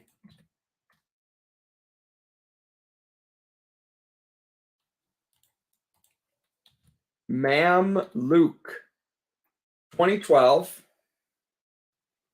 Honey and caramel. Okay, so I'm definitely getting probably the sweetness of the caramel. Usually I really like osmanthus in a fragrance because it gives off this apricot-y, leathery, slightly animalic feel, but here it just, that synthetic caramel, oh, it's almost giving me a headache now. I don't know if I would have picked it up as caramel. It just feels like a blob of sweetness, like jasmine, definite jasmine. There's a big jasmine floral note in here. I don't like that. I don't like that at all. Let's see what Xerjoff has to say about Mamluk.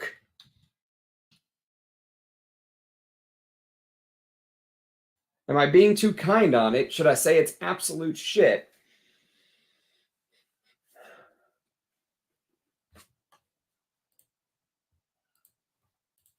Let's see. Xerjoff's website says Mamluk, 275 euros for 50 mil. Oh, what a rip. Yeah, this is starting to smell like, you know, you would expect to smell this on a 20-year-old college girl or something. I don't like that sweetness. I don't like the sweetness at all. Sensual, intoxicating, and irresistibly seductive, Mamluk by Xerjoff is a rare and precious journey through the Far East, deep and resinous in spirit.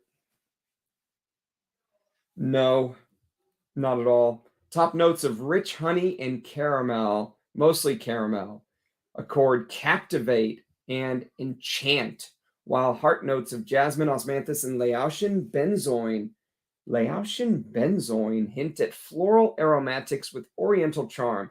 An enticing base of Madagascan vanilla, Laotian oud, and amber set the senses alight at the luxuriant scent as the luxuriant scent reveals itself on the skin. Okay, so this is basically to me, this is basically a mixture of that sweet caramel, which just comes across as just this blob of sweetness to me, with amber and vanilla, with the oud way in the background.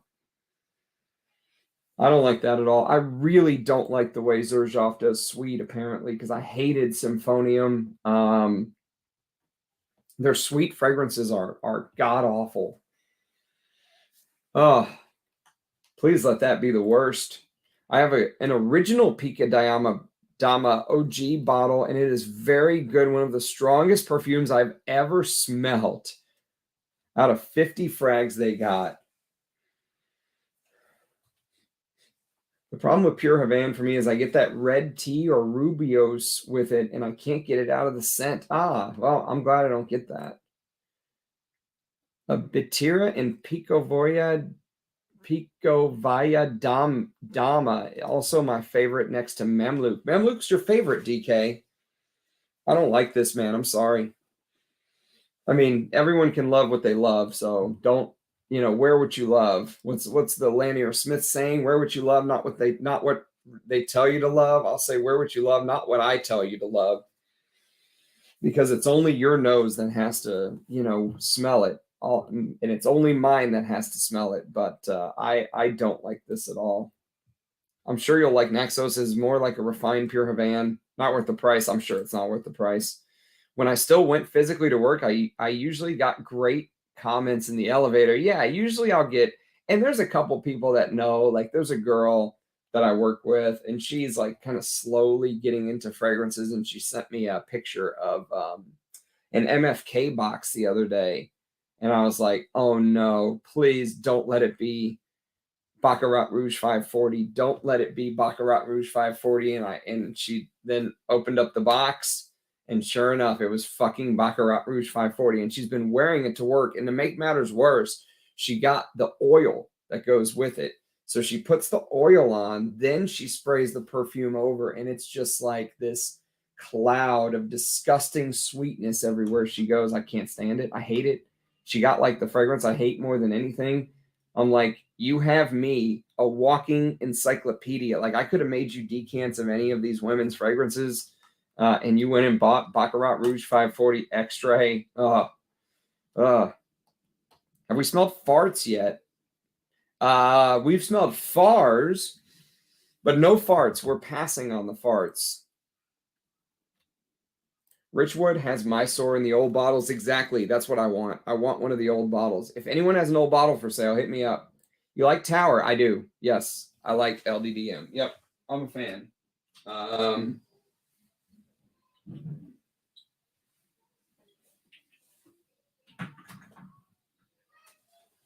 So I like LDDM, Le du Désert Marocain, and I also like the extrait version, Accord du Désert. They're both really good.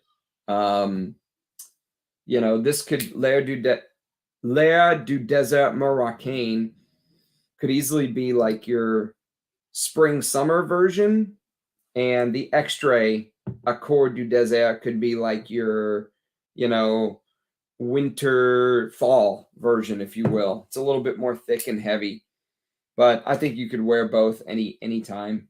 I mean, just the way Andy Tower does that Tower on his ambergris, like special that he created, that DNA signature of his, I think it makes it wearable in any weather. It's beautiful. Hello, Devour Their Souls. Good to see you. Farts eat eau de toilette. Someone told me I've been saying toilette wrong, that my Texas accent is coming too, that I should be saying farts eau de toilette. So I'm going to work on that. We're going to work on that. Yeah, it's very good. One of the best ambers. I think it's, I think I put it in my top 5 amber fragrances, if I remember correctly. Amber Sultan I did a ranked amber perfume video you can go check out. Sorry, my brain's getting fried. It's 8:40 at night here in Texas. I've been working all day. But yes, I did a ranked amber video, and I'm pretty sure Le du Desert Marocain came in the top 5, if memory serves.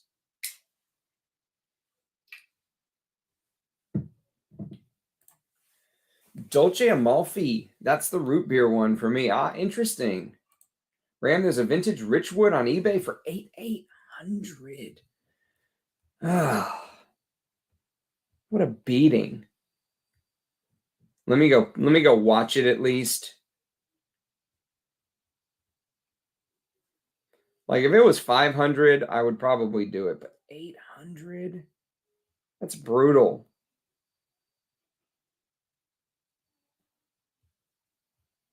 Let's see if I can find it. Sort by highest price. There it is. Vintage. Yep.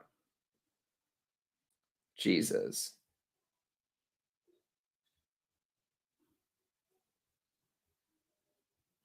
That's brutal. All right. I'll keep an eye on it. Have you considered vintage Tom Ford video? It's interesting for me. How does it compare to the all the new houses releases like Hot Bread? Well, their new releases are shite to me. The house is dead. They're done. Tom Ford sold out to Estee Lauder. He got his, $2.8 billion or whatever they paid. He's gone, dude. I think the greatness of Tom Ford is in the past, personally. And I've heard so many people talk about, the new bottles that they're buying of the classics like Tuscan leather and oud wood and all that stuff, like watered down to the point where they last 30 or 45 minutes. If you are more rich than oud, you can buy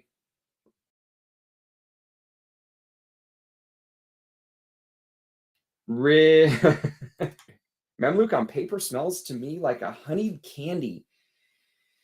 Yeah, I could even see honeyed candy on my skin. I just don't know if I want to smell like a honeyed candy. That's not what I like at all.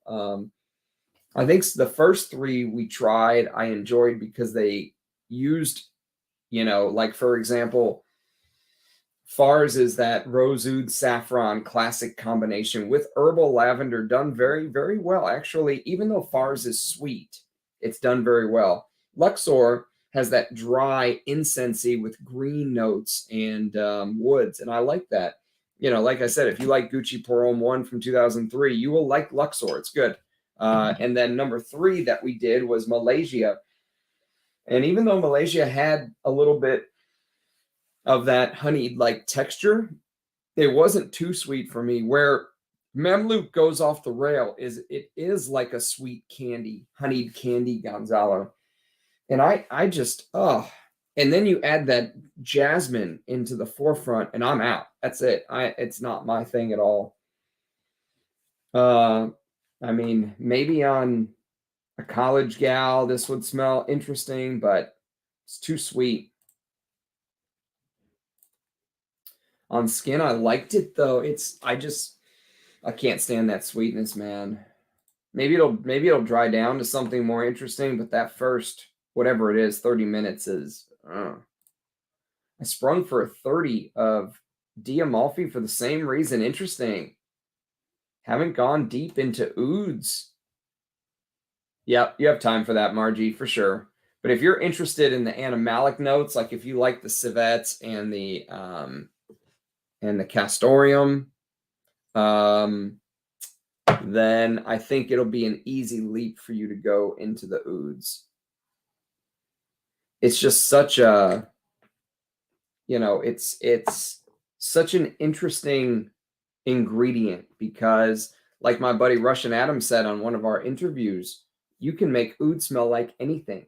Oud can, there are ouds that can come across smelling like cotton candy, vanilla ice cream, but then you also have the deep, dark, challenging animalic ouds. And when you get an oud, like a real proper oud, like Chinese oud by Areej Dore, that has that, deep, dark, rich, animalic, slightly fecal, slightly challenging, slightly paint thinner, slightly woody, slightly, almost like wood decomposing, but it also has that industrial paint thinner smell. And then you also pick out these little nuances. Like you'll see sometimes the oud has these like floral aspects. Sometimes it has these green aspects. And once you really get into it, you realize that for somebody who loves complex fragrances and fragrances that change a lot and tell a story and go through transitions, and they're not just kind of these boring, sweet, things like this that are just like a hammer to the head all day. And they have no heart, no soul, no story, nothing to tell you. That's just this synthetic sweet garbage. Oud is a great place to end up. But like Robes 08 said at the beginning, the prices can be brutal. You have to pick your spots. You can't buy everything. You got to really pick. And it's the same with the real musks. Once you smell a real musk, and there are people that will say, I'll never own a real musk fragrance, and that's fine. And I understand that. Everyone has their own, feelings on that. But the way people like Areej Dore get real musk is deer that are going to be hunted from the people who live in Siberia or parts of Russia where, they're going to get hunted anyways because the people live off of the land there. And so the government says, okay, you can sell a certain amount of, they get tags from the government, and you can sell the musk pods. So the animal is going to get killed and used, and they use every part of the animal, kind of like the Indians did with the buffalo back in the day. They use every part of the animal. And one of the ways that they make money is off of the musk pod. And once you smell a real musk fragrance, like I use this example because it's the one I wore to bed last night. I was extremely smitten with this. This is Siberian Summer by Areej Dore. And I mentioned a couple of the other musks that he's done. Inverno Russo was one. The other one is Siberian Musk. But once you've smelled those, you'll realize that there is no synthetic musk that can ever recreate the beauty. And real musk is a very hard thing to describe. It may be one of the hardest notes I've ever had to think about how to put it into words, because it's kind of warm. It's animalic. It's like you're smelling kind of the animal. Like there's actually a deer in front of you, and he's not going to kick you in the face if you go to kind of smell his hind legs, and you smell the area where there's like, a little bit of hair and a little bit of skin, and you get a little bit of that body warmth, right? But it's kind of powdery.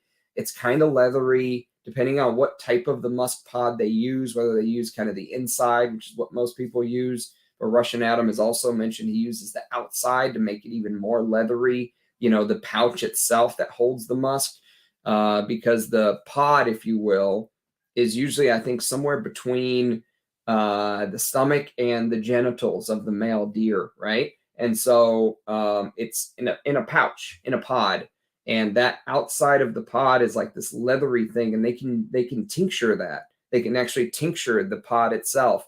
And so sometimes it'll come across a little more leathery, sometimes a little more powdery, but it's just the most, it's probably the most heavenly smell. Like if I imagine what I think God would smell like if he just came down and started talking to me, that musk note, the real musk though, not the synthetic, the real musk for me is kind of what I picture for some reason. I have no clue why.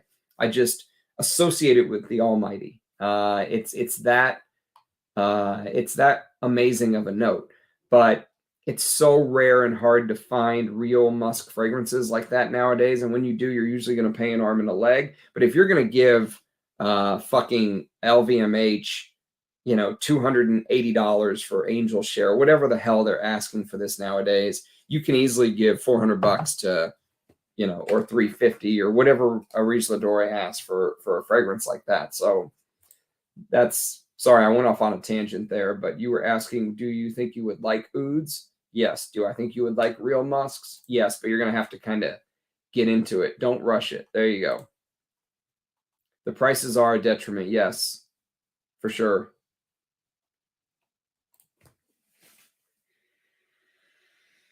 So this is getting a little bit better, slightly better. It's not as bad as when it first went on the skin, but I could totally see Mamluk giving me a headache. So yesterday I did a video on an Orto Parisi called Bocanera, and I said that that was like a gourmand for people that don't like gourmands. Mamluk is kind of like a gourmand for people who like gourmands. It's sweet, it's candied, it's yeah, candied sweetness is a great way. Someone said that earlier. Yeah, candied sweetness. It's not for me. Do you have Sayat Nova, Dushan? Thinking of pulling the trigger on it. So I did a video on Sayat Nova. There's a video on my channel on Sayat Nova. It's very good. It's one of the few Bortnikoffs that I think is full bottle worthy that I don't have a bottle of. It's very good. Also probably a little sweet though, but that's a sweetness I can handle. Someone included in a shipment a lotion pack of it. Couldn't resist. Has someone at a perfume counter tell me Baccarat Rouge 540 wasn't me. It's not you.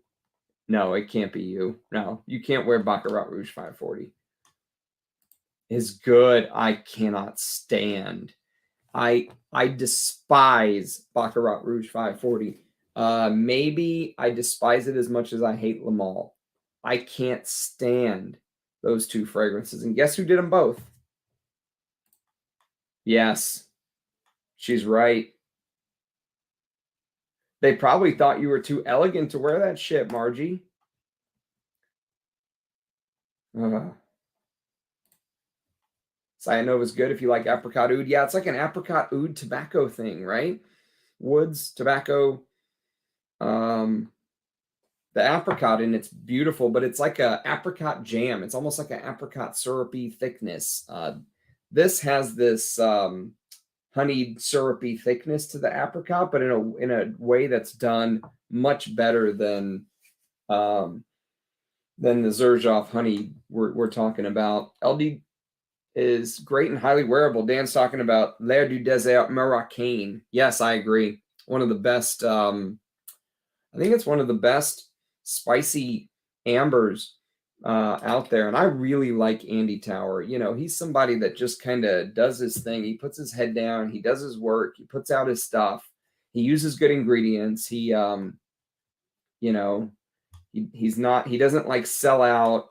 I don't think he's a sellout for money or anything like that. Or so yeah, I'm a fan. I'm an Andy Tower fan for sure. I think I'm immune to 540. Tried it in the store multiple times, but I can't seem to smell it. You become nose blind to Baccarat Rouge 540 very quickly. But if you wear that and walk into a room, everybody can smell you. It's like a nuclear bomb went off.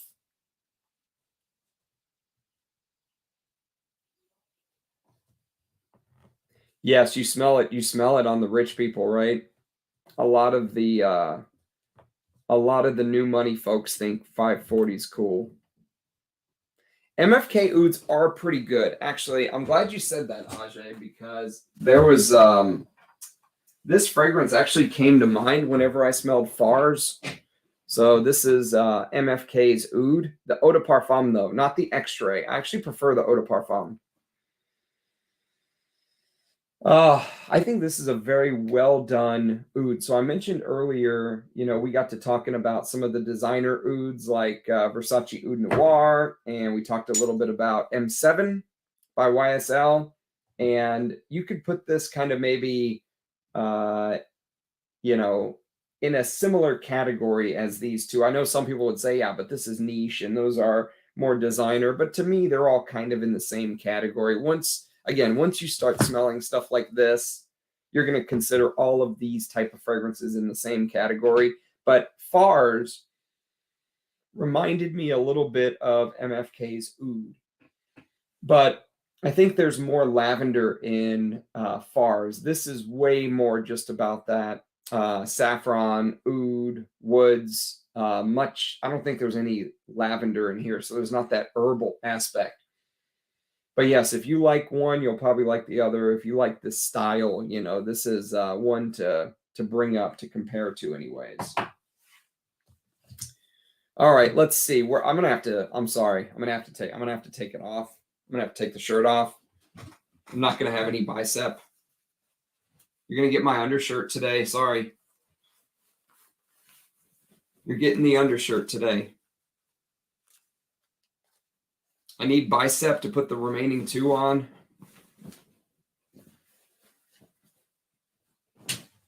All right, let's do this. So we've got Ceylon. Ceylon's going to go on the left bicep.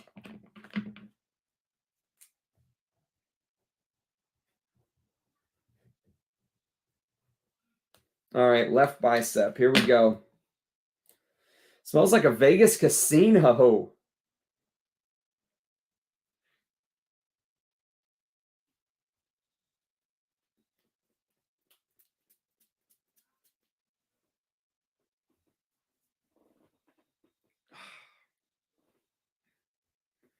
I should probably start working out again if I'm going to show off the guns.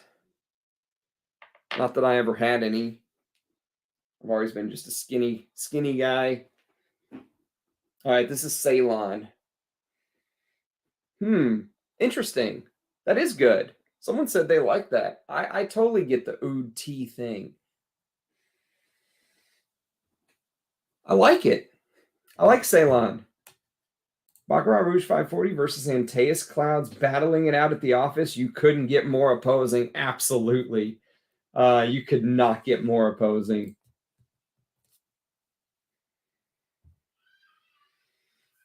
This is good. This is good. Let me see what the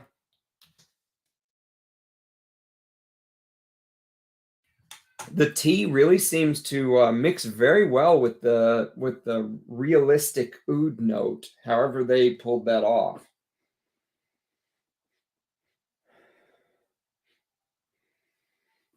Yeah.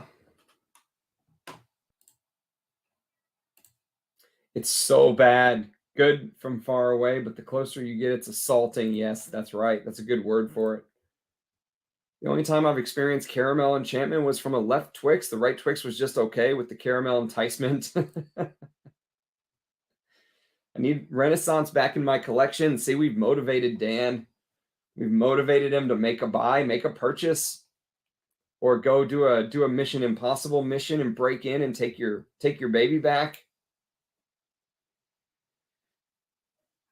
Feel bad for the girl that collapsed at the Australian Open during the Martinez de bonus match. Same for junior player Mensick, who collapsed at Junior Australian Open. Yeah, I feel bad for him too. Sounds horrible indeed. Gone up. Yeah, it's Tom Ford prices have gone up. Everything's gone up 15 to 20 bucks. Oh, that's going to be a yearly or twice a year thing. You have Fougere Royale for the summer. It's far better. Trying to stop myself ordering frags under the influence of alcohol. Yeah, don't order frags under the influence of alcohol, Dan. And then you wake up tomorrow and you're going to forget what you ordered. It'll be a surprise when it arrives. Hey, Nick's in the house. I got to check my P.O. box tomorrow, Nick. See if there's some goodies. I prefer Castoreum over Civet, at least strong Civet. That's tough. Yeah, it grows on you, though. Best value oud perfumes. Oh, I got to think about that. But I would definitely put this one on the list. Versace Pour Homme Oud Noir.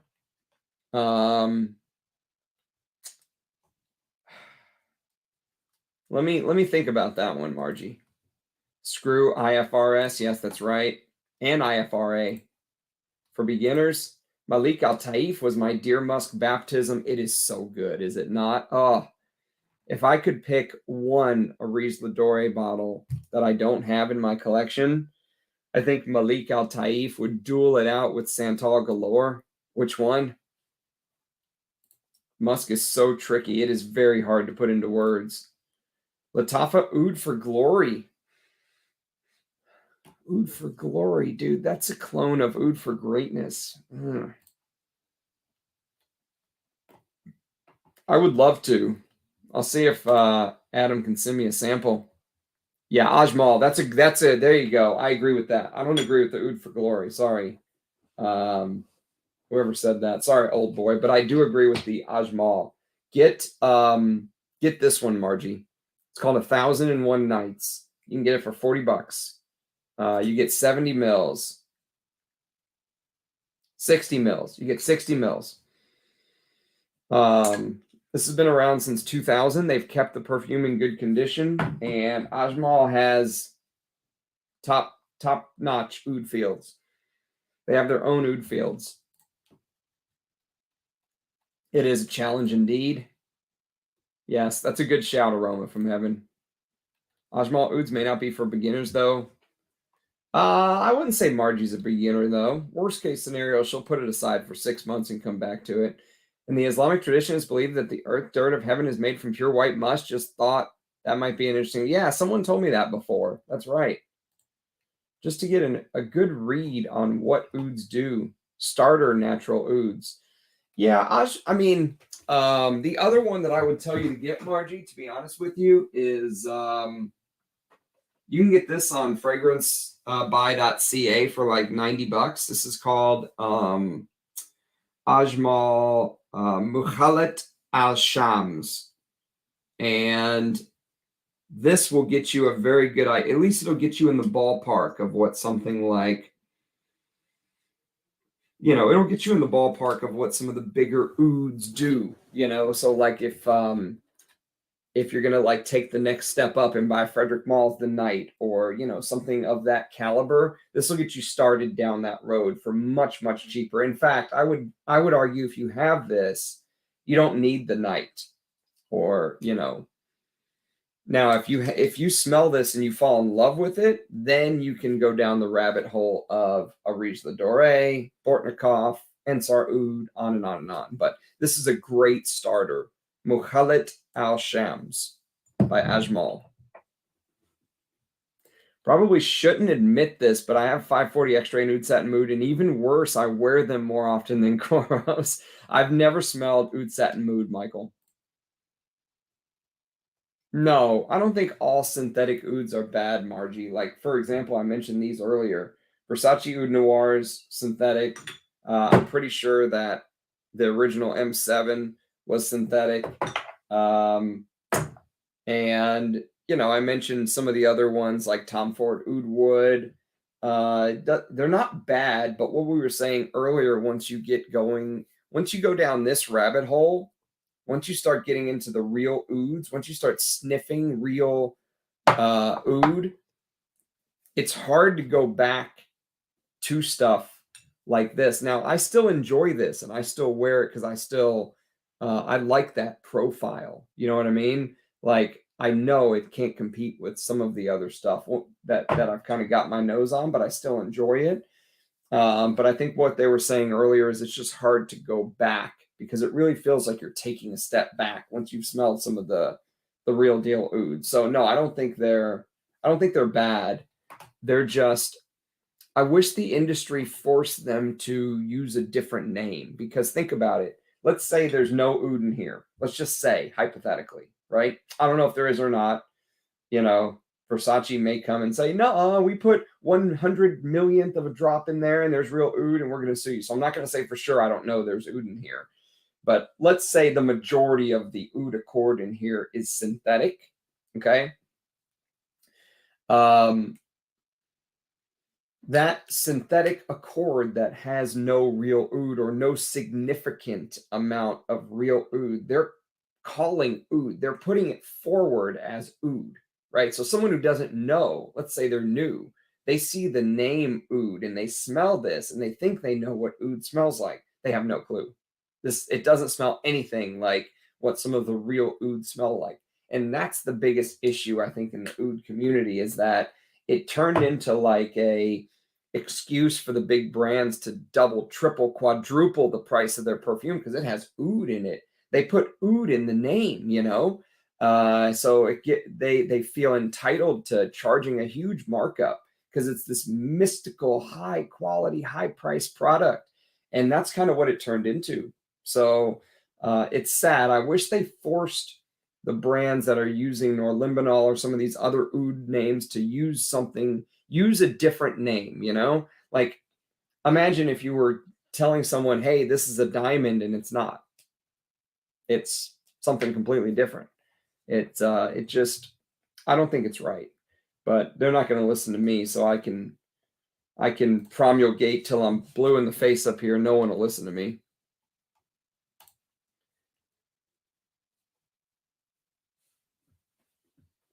Yeah.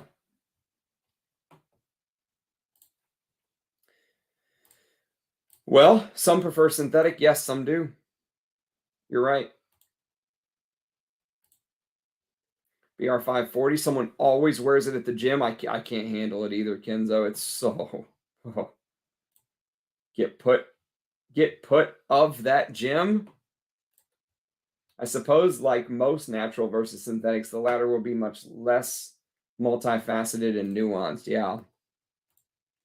Would you rather be homeless and hungry or rich and have to wear BR540? Well, I think I'd take rich and have to wear BR540. Homeless and hungry is pretty low, Tyler. Ajmal, probably best for starter. I agree. If I like the current version of Tom Ford Noir Extreme and Black Orchid, how much am I missing out on versus the vintage? I don't know. I haven't smelled the vintage versions of those. It's the Novo Rich Brand. It is, isn't it? The only oud I like from MFK is Oud EDP. I agree. I agree with you, Interference. I'm with you there. This is a good fragrance, actually, and it's nuclear. Last forever. God forbid you actually get some on your clothes. My God. It may never come out for months. If you think Oud EDP is a step above designer, what's an even bigger step above Oud EDP? Like we were talking about this, Areej Dore,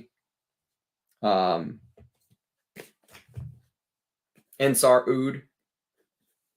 These are the steps. These are the steps above the niche oud for me.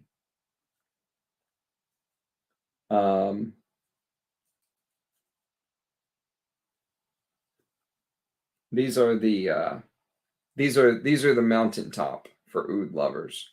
You can get as crazy as you want with this. This can get extremely expensive. There are a lot of people that have gone broke fucking with real oud because you can buy, a 3-gram little tola of oud that comes in a bottle this big and it's like $4,000. It just depends on how high quality you want the oud to be. I mean, it can be a big rabbit hole.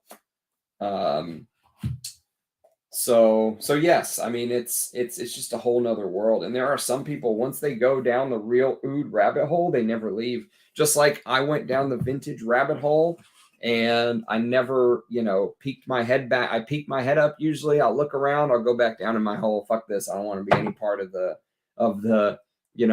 modern fragrance world because I'm in my little vintage rabbit hole. There are some people that have gone down the real oud rabbit hole. They never come back. That's it. They're oud heads now. Guys at work love BR540. Gave it to my son. Yeah, Ceylon's a winner. Let's see what they have to say about Ceylon.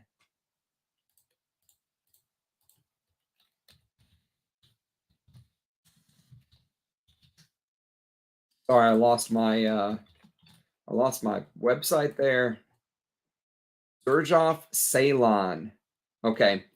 So it's honey, Calabrian bergamot, Indian jasmine sambac, Ceylon tea, Malaysian oud, Indian sandalwood, bourbon vanilla, amber, and deer musk. This is good.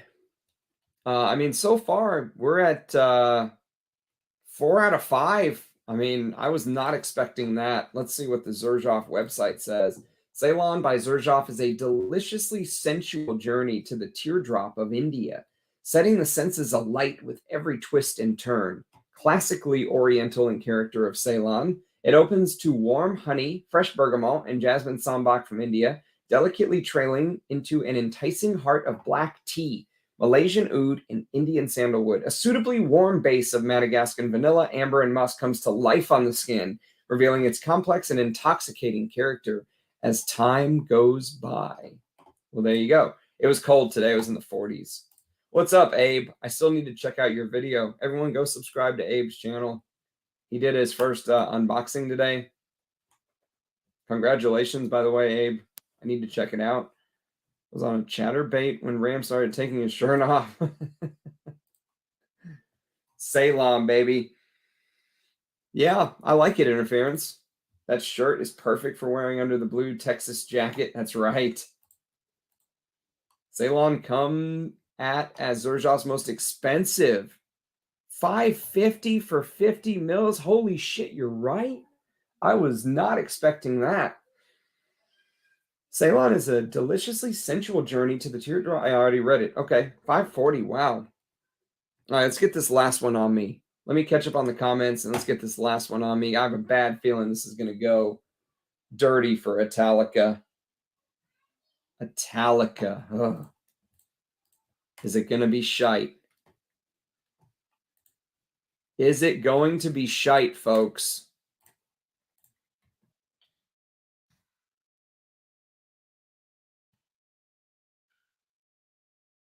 Italica.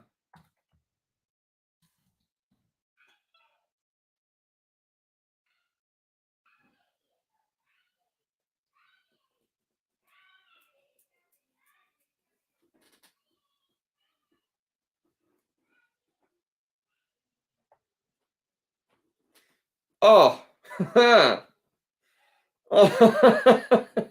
It smells like a Crayola. It smells like a fucking, no, you know what it smells like? It smells like one of those pixie sticks, one of those dipsticks, you know, they came with like 2 packages of like just straight sugar, and you would get that white stick and you would dip the stick in the sugar and eat it. Oh, that is absolutely horrendous. That is one of the worst fragrances I have ever smelled. Oh, God. Now it's turning into milk. How bad does it get? Holy Jesus. It's like a crayon. It's like spilling a milk on crayon. Oh, fuck. Oh, I need hazard pay for this shit. Dan trying to find courage to buy the next perfume. That's right. Can you give me your thoughts on Gucci Guilty Absolute? Yes, it's a buy. 100%, it's a buy. I love it. Absolutely about quality. I have all the private blends from 2007, and it's exquisite. Nowadays, they water down all the scents and raise the prices. Yeah. Almost non-Xerjoff are worth at full. Yeah. None. Oh, God. Oh. I know it's a designer, but I quite enjoy it.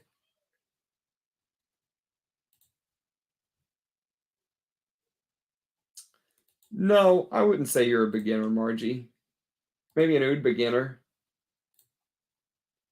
By 1986 Electique. Mukhallat al-Sham's a great starter oud. It is a great starter oud. You're not going to get better than Mukhallat al-Sham's. Not at all. Dwayne says Year of the Cougar. Picked up Denal Oud Nashwa. Never smelled it. I just think that oud is too generic a term. Yeah, that's a good shout, Nick. They should have something else. Why do they call them? Oops. It's easy to wear. Oud is hard for me. It's like blue cheese. Yeah, it can grow on you though, Dan, especially if you kind of, I mean, if you want to wear stuff like this.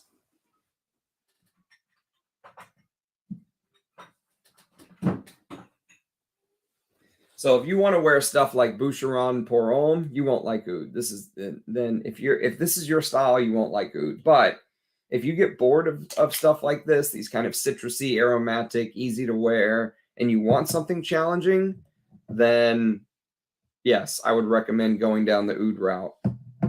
Or at least getting some samples, you know, and trying them out. Cougars, pay attention. No, Margie, you're too young to be a cougar. When oud is like a gimmick, that's exactly what they turned it into. You can put a great oud like Ensar or Adams on your tongue or in a tea, and it can be amazing. Do that with oud wood, and you'll be throwing up. That's a great point, Nick. Yeah, and you know, the stuff they sell is like you get this much for $1,000, and with the stuff that they use in the big designers, you get like entire, like, you know, tin cans of it. I don't know. I think because they use real castoreum absolute somehow. Homeless and hungry. I wear vintage corals to work often. I liken it to a zoo, wonderful in the air and at a distance. Get too close and you get the business. That's right. Keep them away. You're in the vintage Quantumania. That's right. Yes, Ajay Ensar. Ensar introduced me to taking oud on the tongue. It's incredible. Oh my goodness, Nick. That sounds outrageous. We're going to have to talk about that later, brother. I heard you talking about Renaissance before. How do you feel about Neo? Never smelled it. That was the others. That was Dan and some of it and some of the other people in the chat. I've never smelled Neo or any of the Renaissance or any of those. Yes. Yeah, they stole the castoreum from my beloved Antaues. I love you, baby. Oh, I can't do that style, Michael. That oud for glory, oud for greatness thing. I hate Italica. I despise Italica. It's one of the worst. It's up there with Symphonium for one of the worst fragrances I've ever smelled. Whoa, you watch your tongue, Missy. You watch yourself. Ensar has some rare Attar oils, goes for thousands, yeah. Get the Advil, pray for Ram. Shit, Alec. I think I'll take the shit, honestly. Advil for real. You need pain meds. An oud virgin. Demi loves this. That doesn't surprise me. That doesn't surprise me one bit. This looks like a reenactment of Katie Puckrick's infamous Secretions Magnifique video. Honestly, I'll take Secretions Magnifique. This is one of the most disgusting fragrances I've ever smelled. I think I might take Baccarat Rouge 540. It literally makes me want to erp. So I checked that Amouage vintage bottle that Russian Adam had going on eBay for $3,600. What? Who's Demi? Demi Moore?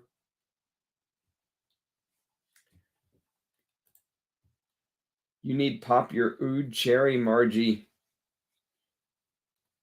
Don't give Tom Ford any ideas. That'll absolutely be the next flanker. Pop your oud cherry. Oh, God, I can see it now. I can totally see it, Sonny. Demi is PDM's mascot. She is a mascot, isn't she? And you know what's funny is, like, one of her videos that she's put up has more views than my entire channel. And she does like a video every 6 months, you know, and each video has like 500,000 views or some shit. It's good to be hot. I'm glad you enjoyed it. It's a beautiful presentation. It's a beautiful, you know, interview for sure. Send me an email, Dushan. I'll send it to you, brother. Is the only one worth buying for me. Nice. I don't like the cologne. I have a sample of Elysium Extrait, which I'll do a video on at some point. It's basically just Aventus and Bleu de Chanel. That's all. It's nothing special. Unless you want that one blue fragrance in your collection, Like, unless you don't have a blue fragrance and that's going to be your blue fragrance, just ignore it. If you already have Sauvage or Blue Chanel or Aventus, just you're good. Which one did you grab, Margie?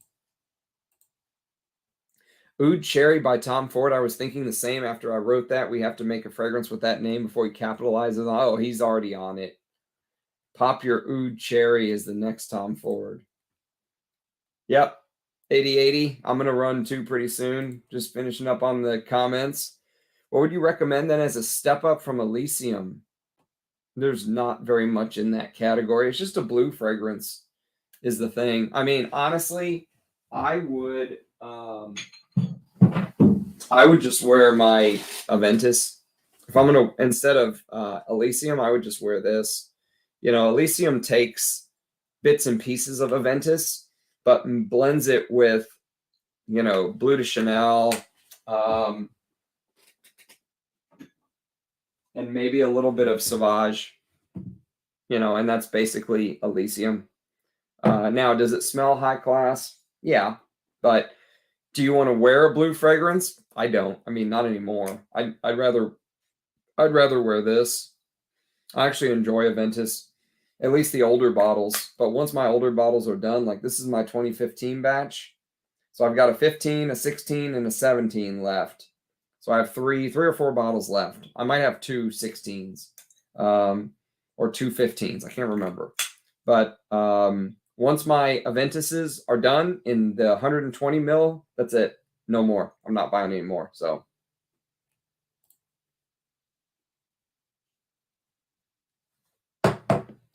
I don't know about that, Kenzo. I wouldn't bother with the made in Oman, made in UK thing. I would just, as long as your Myths Man says it on the side, like mine, you're good. Don't worry about anything else. I think mine's made in the UK. Let's see.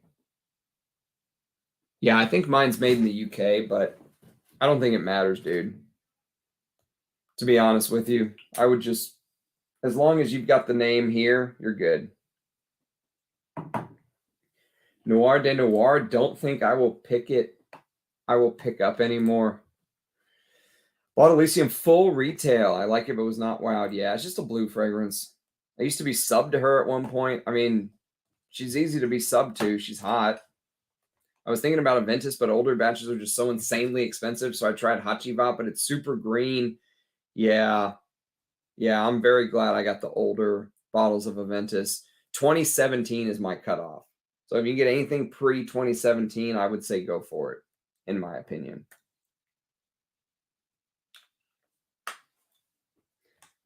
Yes, Abe shot his first video. Go subscribe to his new channel, man. We got to show Abe some support. Epic Woman is fantastic, 100%. Maybe the best in the women's line as far as I'm concerned. I still want to pick up Beloved Woman and Memoir Woman. Those two are... I think they claim they use real oud and silver oud, but I don't know if these older Amouages did. I don't think so, but the fragrances are so good that you don't even care. You know, it's not even a question.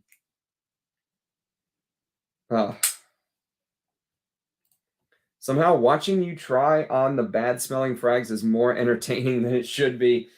I know you guys love it, and I absolutely hate it. Oh, this whole portion of my arm right here, from here and here, you can just cut it off. Oh, it's turning into like you took. So my wife, for Valentine's Day, they had this thing with the kids where they had like a get together with all of the kids from the neighborhood, and she took a bunch of crayons and put them in this mold and put them in the oven and melted the crayons down into the shape of a heart, so the kids could have like one giant heart crayon for Valentine's Day. So they each got like a little gift package or whatever. And so that was their little thing for the event of the kids, right? This is smelling as if you put a piece of almond in the heart of those crayons and then melted it down in the oven. And then you have crayons over almond.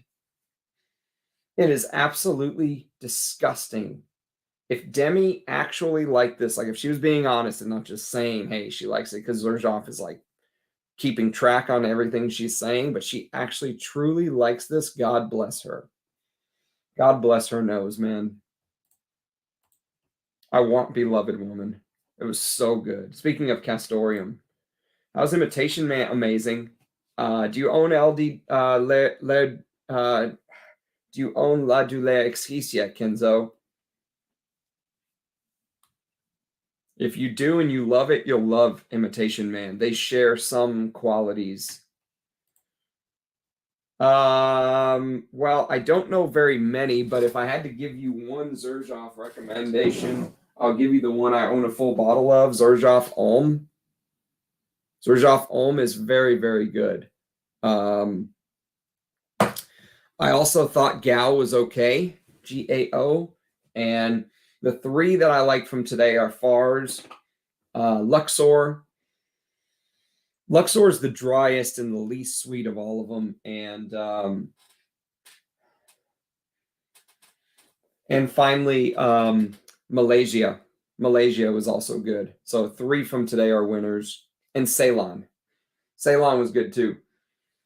So yeah, we had 4 winners today, 2 losers, which I thought it would be the other way around. So shout out to Xerjoff for having a strong showing today. Ah, welcome, my friend. Thank you.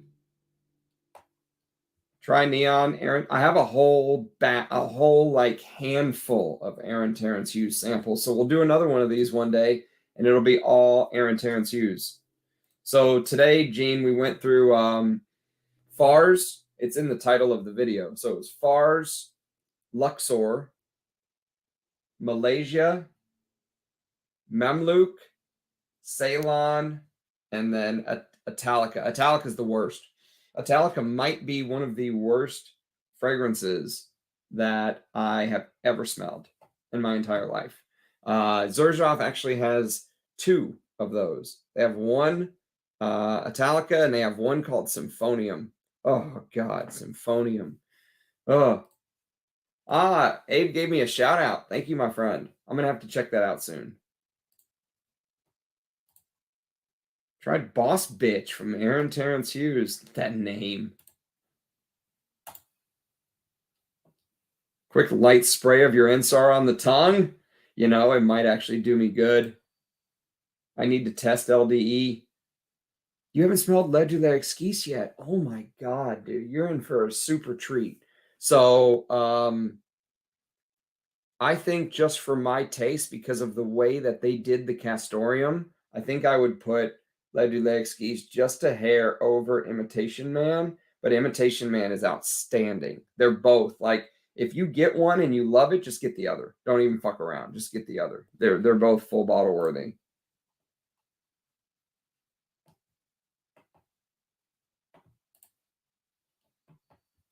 It's nice, but way too expensive. So Mamluk and Italica were the bad ones. Yeah, for me, I didn't like Mamluk and I didn't like Italica. Italica was the worst.